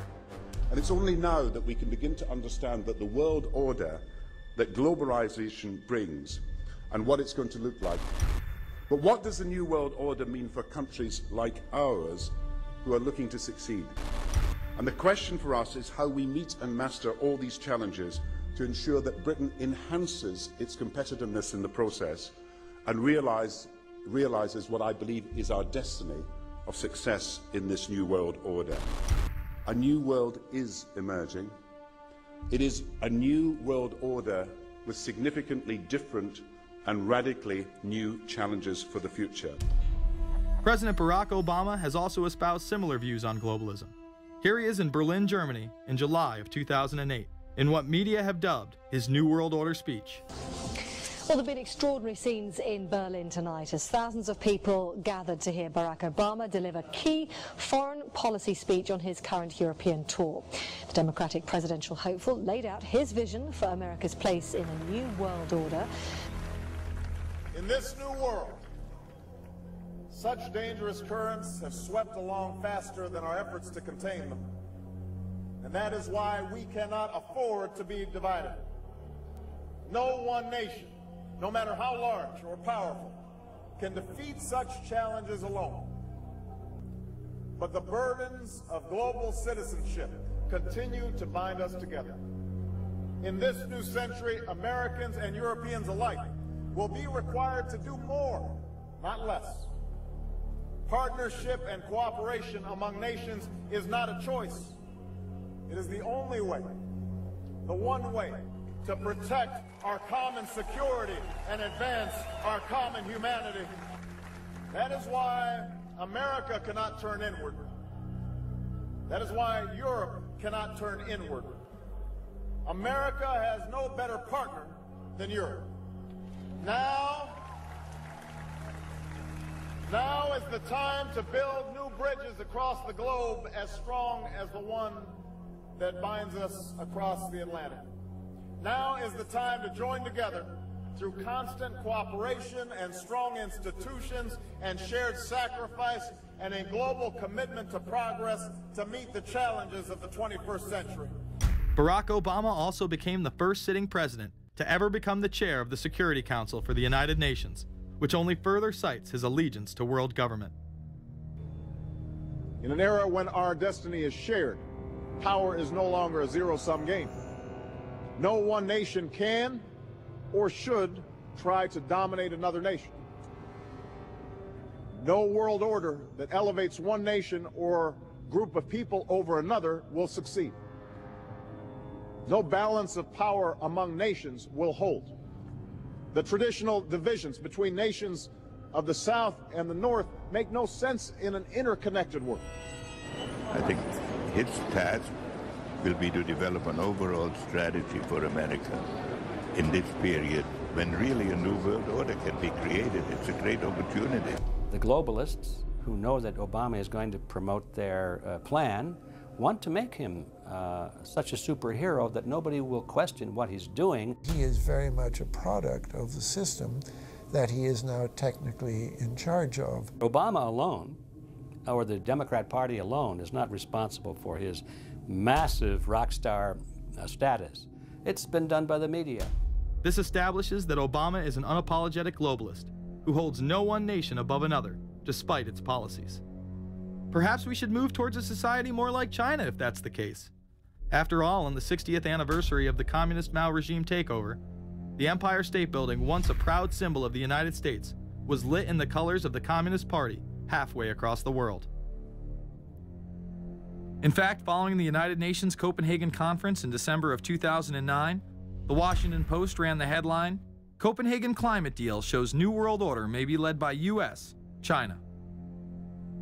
The Copenhagen Conference was disguised as a summit that would save the planet from man-made global warming by cutting carbon emissions.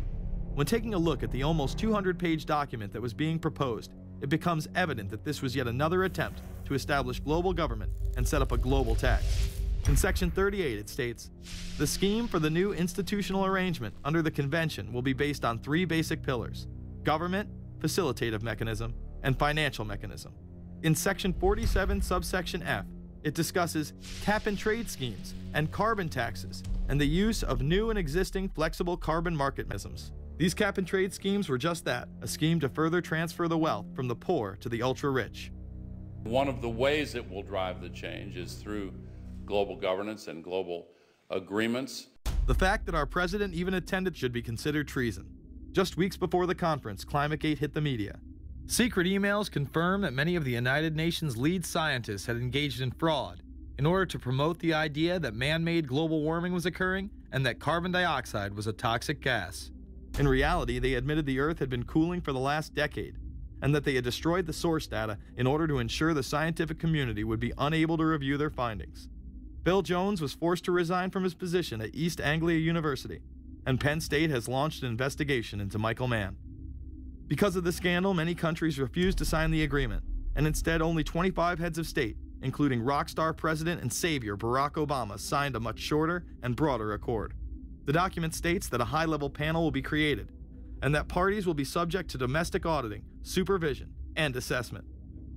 The climate conference in Copenhagen is another step towards the global management of our planet. The idea that carbon dioxide, the life force for plants here on Earth, is a toxic gas and should be taxed is laughable. There have been numerous periods of time in which the Earth has had vastly more carbon in the atmosphere than present day. In areas where there have been volcanic eruptions which emit large amounts of CO2, plants have benefited, and there is no negative impact on the surrounding environment, as well as indigenous people from the excess carbon dioxide. The globalists promote this theory to keep mankind in fear, not only for the establishment of a global government and a global carbon tax, but the literal control of the entire planet. An even darker side to the scam of man-made global warming exists. In reality, it's about population control. Ted Turner reveals himself here in this interview with Charlie Rose. We've got to stabilize the population. When I was born, there were what's wrong with the population? I mean, with too many people. That's why we have global warming. We have global warming because too many people are using too much stuff. We've got to stabilize population. On a voluntary basis, everybody in the world's got to pledge to themselves that 1 or 2 children is it. Not doing it will be catastrophic. We'll have 8 degrees, we'll be 8 degrees hotter in 30 or 40 years, and basically none of the crops will grow. Most of the people will have died, and the rest of us will be cannibals. Civilization will have broken down. What the few people who are left will be living in a failed state like Somalia or Sudan, and living conditions will be intolerable. The droughts will be so bad there'll be no more corn growing. Not doing it is suicide. Unbelievably, when Turner met with other globalists, David Rockefeller, Warren Buffett, Bill Gates, Michael Bloomberg, and even Oprah Winfrey to discuss population control, they were portrayed as superheroes. Behind closed doors on this New York campus, a secret gathering of some of the world's most powerful people. Gates, Buffett, Bloomberg, Winfrey. It was like, well, it was like the Super Friends. In the great hall of the Justice League, there are assembled the world's 4 greatest heroes. Together with others at the meeting, including George Soros, Ted Turner, David Rockefeller, they're worth more than $125 billion. The new Superman and Wonder Woman, the super rich friends, not fighting bad guys, but fighting for good nonetheless. Would a superhero call for a one-child policy? Would a superhero call for population control? In a recent interview, he claims that 2 billion people would be ideal. That means 4 billion plus must die to accommodate a man who owns more acreage than anyone else on the planet. Let's not forget that Ted Turner is the president of the United Nations Foundation. There are countless examples of how we are being indoctrinated to accept these kind of conditions and believe that man and his activities are the problem. From the promotion of climate cops, we're the carbon cops and we're on the lookout for energy wasters, to phony liberals and conservatives getting together to promote climate change. Hell, let's face it, we're polar opposites. We couldn't be further apart. I'm on the left. And I'm usually right. And we strongly disagree. Except on one issue. Tell them what it is, Reverend Pat. That would be our planet. Taking care of it is extremely important. We all need to work together, liberals and conservatives. So get involved. It's the right thing to do. Now there you go again. The New World Order will stop at nothing to achieve planetary dominance, whether it be assassination, wars based on lies, and even a phony environmental movement. So it should come as no surprise that they have been tracking, tracing, and databasing our lives for years. Many people are aware that the Bush administration engaged in warrantless wiretaps on American citizens.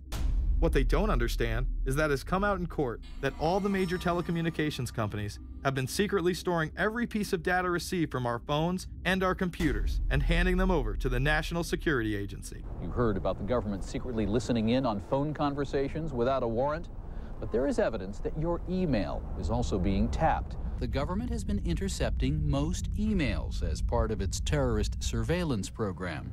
That program has been criticized as illegal because it's missing an important ingredient: search warrants. Several years ago, Klein says he came to suspect that AT&T had installed secret computer gear designed to spy on internet traffic at the request of the National Security Agency. This is just a small part of the picture, as AT&T was not the only company involved and emails were not the only issue. The NSA was installing Norris Insight systems, which are capable of monitoring billions of bits of internet traffic per second.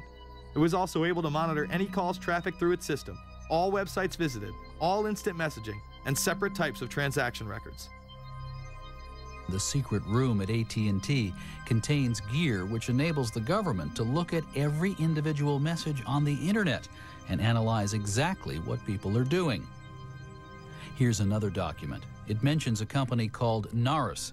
Norris makes computer software that can swallow and analyze 10 gigabytes of information every second.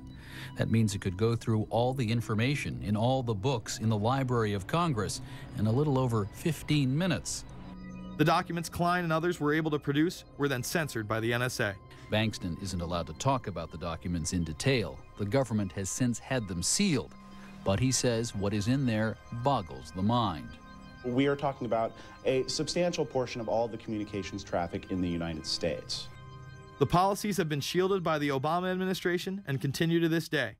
Attorney General Holder has publicly stated lawsuits be thrown out of court, and after several attempts, Klein and other cases were thrown out as well, once again citing the national security of what used to be a constitutional republic, not a massive corrupt slave state. Living in the New World Order, when it's close to completion, for the average citizen, for people like you and me, is going to be essentially slavery. We're never going to be able to get ahead. We're never going to be able to amass enough wealth, essentially to retire or to do what we want to do in life. We're going to constantly be working for the man. They're creating essentially a two-class system. So it's going to be an inner ruling elite and then everyone else. And I got news for you. You're everyone else.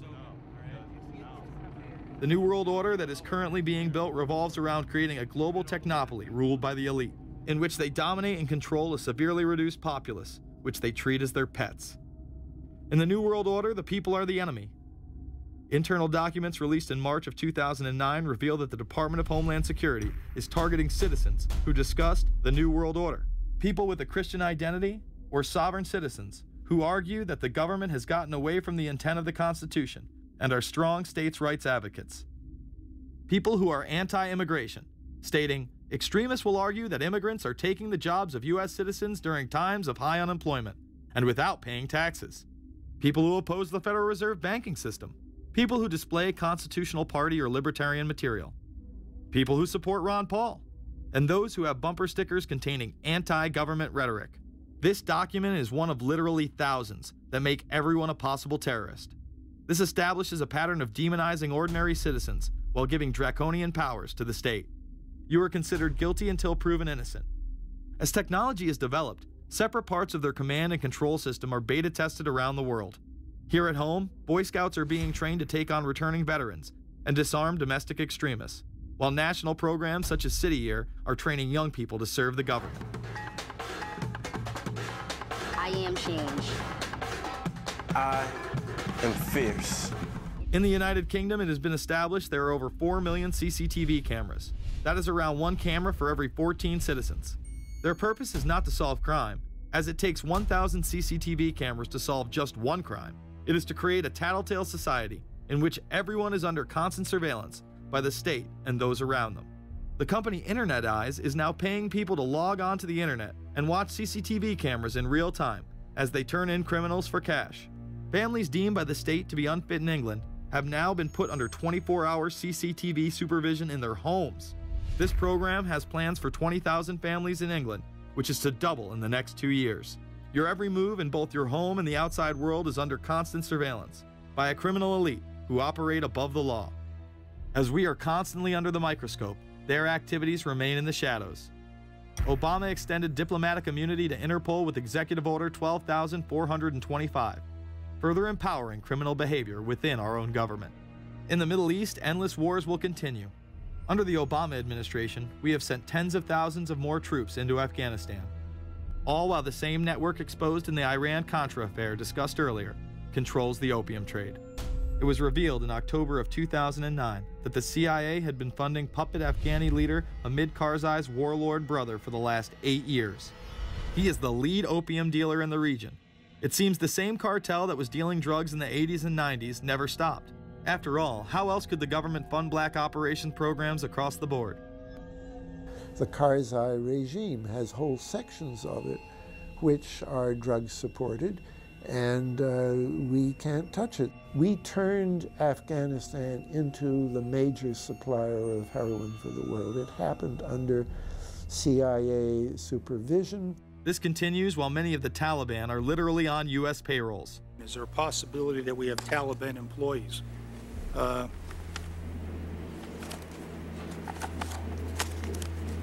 commander in the field, or I should say the COCOM commander, General Petraeus, has made it a conscious effort to, as part of his coin strategy, to hire local nationals.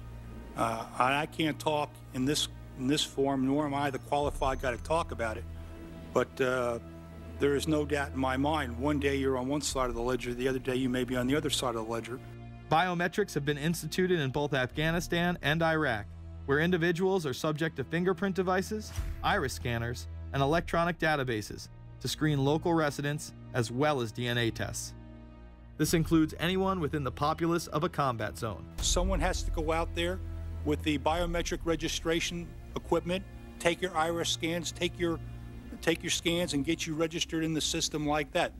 As scary and tyrannical as these systems seem to be, none may be as dangerous as the implantable RFID microchip.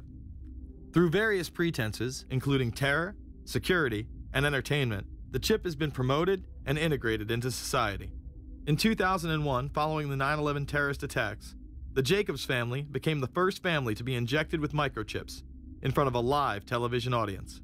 We have a Florida family who are really pioneers in a brave new world. They have volunteered to be the first ever to have microchip identification devices implanted into their body. After 9/11, I was really concerned with the security of my family.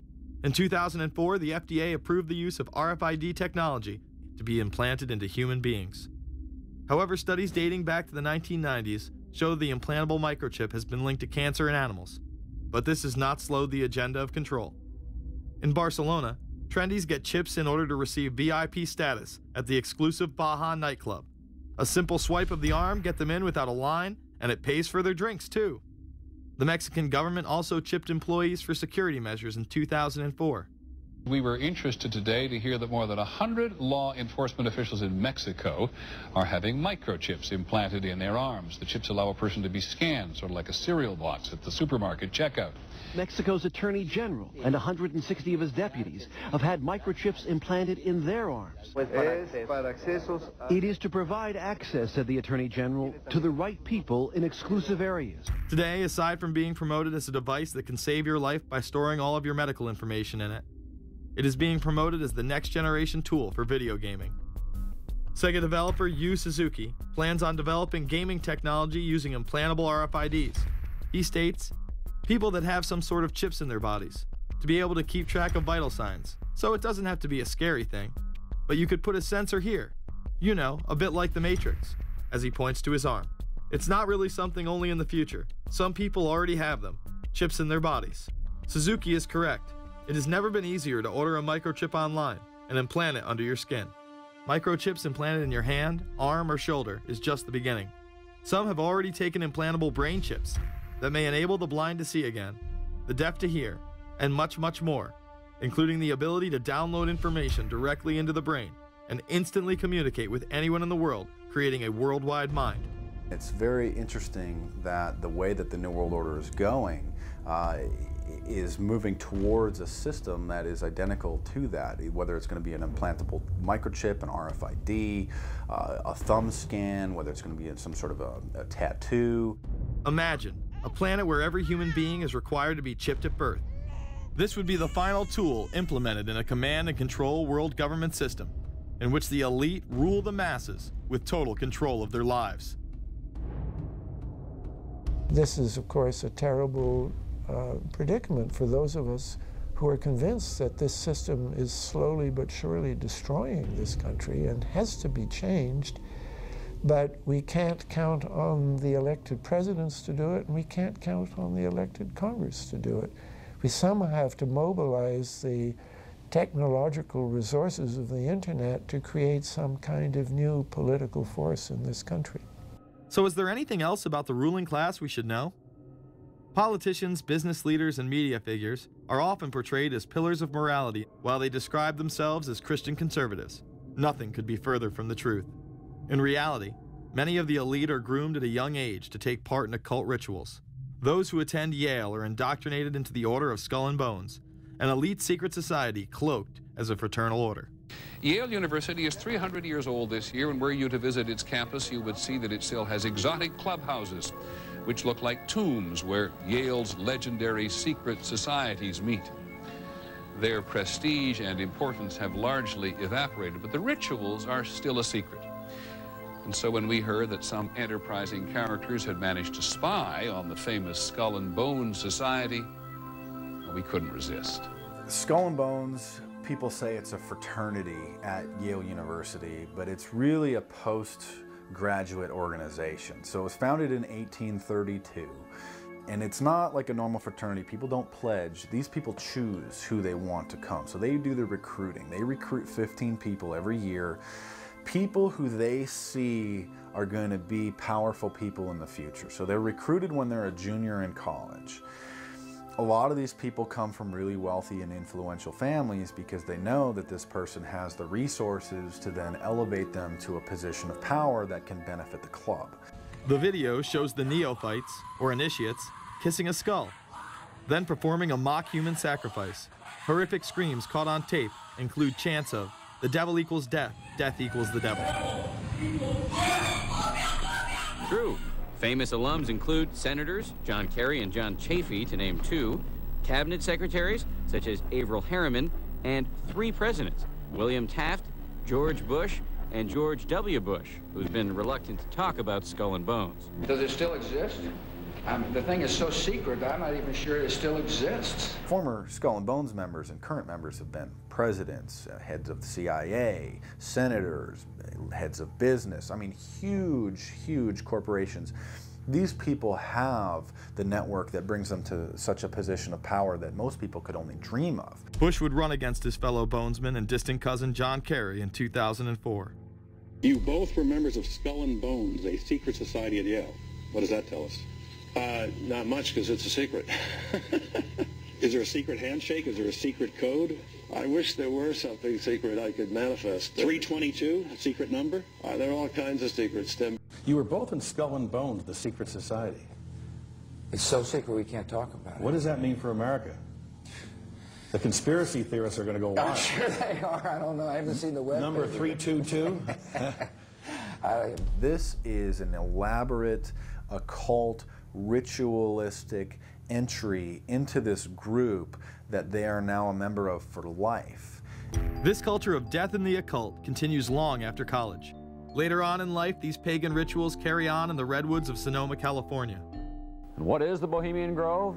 Well, it's a kind of summer camp for the powerful, an all-male gathering in great secrecy. This group was formed in the late 1800s by artists, industrialists, and politicians. Bohemian attendees worship the owl as their deity.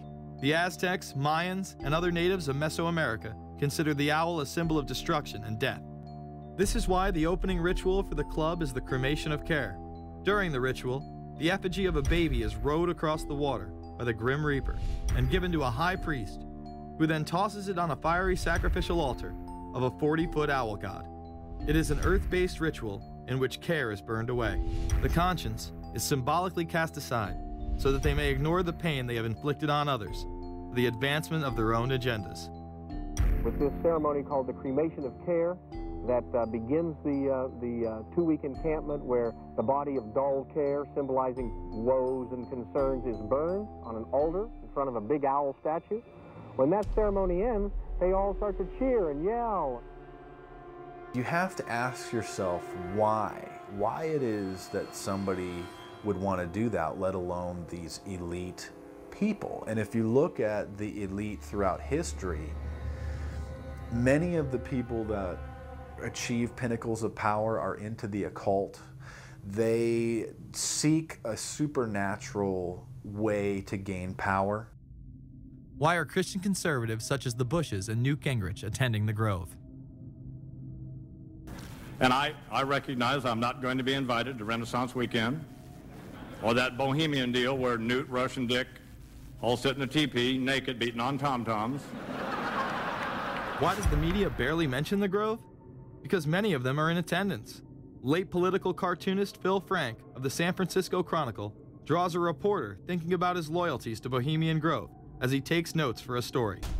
Stories about what happens in these redwoods are hard to come by. A campground statue reminds Bohemians to keep their mouths shut about the Grove. Many world events have been shaped at the Grove, including the creation of the atomic bomb. Discussions at the Grove in the 1930s helped lead to the development of nuclear power and the atomic bomb. Every Republican president since Calvin Coolidge has been a member, as well as many Democrats, including Jimmy Carter.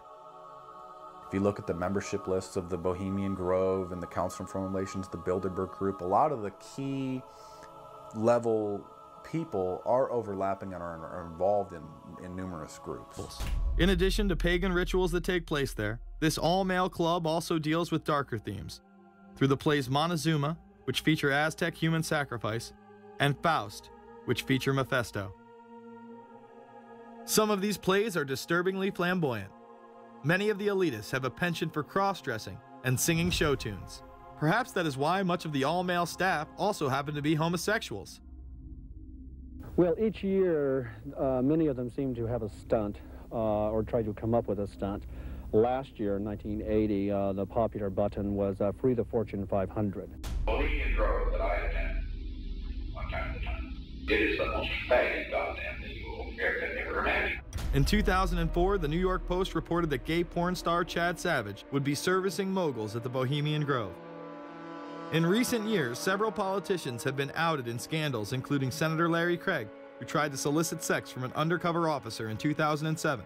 Even more shocking, it was revealed in 2004 that right-wing blogger James Guckert, who had unprecedented access to the White House during the Iraq War, was actually Jeff Gannon, a madam and male prostitute for MilitaryStuds.com. During his 2 years writing for GOP USA and Talon News, Gannon officially made over 200 appearances at the White House. Oddly enough, over 24 of these visits would take place when there were no scheduled briefings. He failed to check in or out with the Secret Service on many other occasions, coming and going as he pleased. These type of activities are not new to the White House. In 1989, headlines involving callboys in the White House rocked the cover of the Washington Times. The Washington Times reported today that unidentified White House aides in the Carter, Reagan, and Bush administrations now are being investigated for using the services of a callboy ring. The paper reports that 2 of the male prostitutes were given a late-night tour of the White House last year. Hundreds of credit card receipts obtained by the Washington Times confirm that its clients were key officials of the Reagan and Bush administrations, military officers, congressional aides, and U.S. and foreign businessmen with close social ties to Washington's political elite. This ring extended beyond the White House and into Congressman Barney Frank's bedroom. Barney Frank, one of 2 openly homosexual members of Congress, acknowledged having used a male prostitute, whom he then hired as a personal employee. The man had keys to Frank's basement apartment on Capitol Hill. Frank paid him approximately $20,000 out of his own pocket to be his housekeeper and driver. But as first reported in today's Washington Times, the man was on probation for sex crimes and a drug conviction, and he ran a prostitution business out of Frank's home. Although Frank tried to claim ignorance, Stephen Goby, the prostitute in question, claimed that Frank was completely aware of what was going on and was even receiving free and discounted sexual services. The fix seemed to be in. Frank was threatening members of Congress to remain silent prior to being exposed in this sex ring. Massachusetts Democrat Barney Frank, a homosexual, threatened to expose fellow congressmen he knew to be gay unless they stopped spreading rumors. Questions stopped and Frank walked away with a slap on the wrist. Some members of the Ethics Committee were disgusted. Do we tolerate, do we condone a member of this body who knowingly permits a house of prostitution to be operated out of his residence? You have just heard one of the most edited, selective garbage that has ever been put forth, in my opinion, in this House. Again, we see people of the highest levels of power involved in the most repulsive and decadent of crimes. They couldn't care less about the code of conduct that's taught in all major religions about treating others the way that you want to be treated. And then they masquerade, they put this false front on that they're like everybody else, because your average person wants to do right, believes in some sort of a karma, believes in some sort of a divine justice in the universe. And so these people need to put on this front that they're like the average Joe in middle America, that they go to church every once in a while, and that they believe in an afterlife and a divine justice. And so they have to put on this front that they're like everybody else in order to get elected and to be accepted and to not have people look at them suspiciously, because if somebody goes around and openly admits that they were an atheist or that they were of some obscure religion, people aren't going to throw their support behind them as much, and they're not going to trust them as easily. The reality of this behavior is never revealed to the public, as the media keeps any revelations quiet. Unfortunately, these type of activities continue to this day. Florida Congressman Mark Foley chaired the House caucus on missing and exploited children and went on television praising Chris Hansen's To Catch a Predator series. The Dateline piece has probably done more than any law we can create. Foley was later caught attempting to have sexual relations with numerous underage pages. Congressman Mark Foley, the man who championed the Child Protection Act of 2006, resigned after inappropriate emails and instant messages surfaced that he sent to former congressional pages. Once more, no charges were even filed. Foley himself has checked into rehab. No one has been charged with any crime. The predator class acts like Roman emperors, indulging in excess that includes sex with young boys while portraying themselves as men of the Lord. The insanity is that we have allowed an interwoven elite criminal class to rule over us while posing as the saviors of the planet. We have learned they will stop at nothing to achieve their goals and are not held accountable for their crimes. They prey on the system rather than protect it. This is not a new world order of peace and prosperity. It is not a world government to save the earth. During difficult times, we must remain ever vigilant against seemingly positive solutions imposed to suit their aims. Crises there will continue to be. In meeting them, whether foreign or domestic, great or small, there is a recurring temptation to feel that some spectacular and costly action could become the miraculous solution to all current difficulties. We are threatened by a superclass that control the flow of information and hide technology from the public. The prospect of domination of the nation's scholars by federal employment, project allocations, and the power of money is ever present and is gravely to be regarded.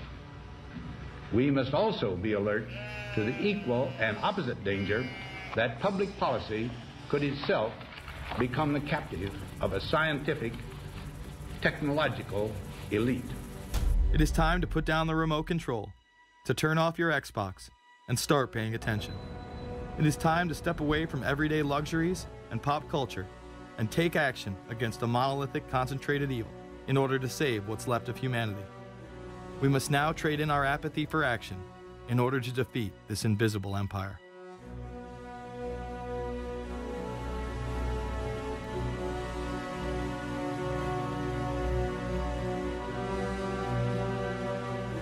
How set up are we to deal with this New World Order? I think we're going to hear a lot about that today. Let's take the New World Order. It's an interesting phrase. I've been thinking a little bit about the structure of the world, right? The New World Order, as everybody says. The peace could yield to the pernicious New World Order. The New World Order. The New World Order. The New World Order. The New World Order. This New World Order. Stay fixed on your goal of imposing the New World Order. We kept talking about a New World Order. A New World Order.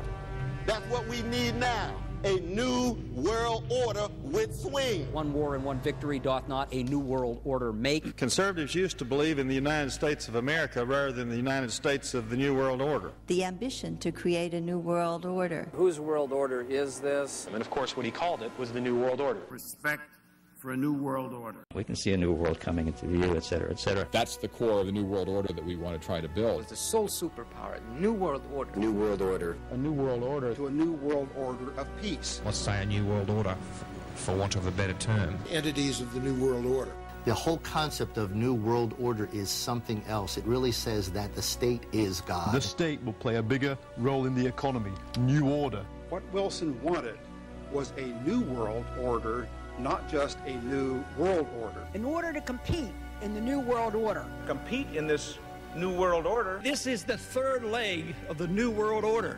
We had the World Bank, we had the IMF, and now we had the World Trade Organization. A rigid New World Order. This hoped-for New World Order. Constructing a new world order in the new world order of the 21st century. The new world order we're going to put in place in this New World Order.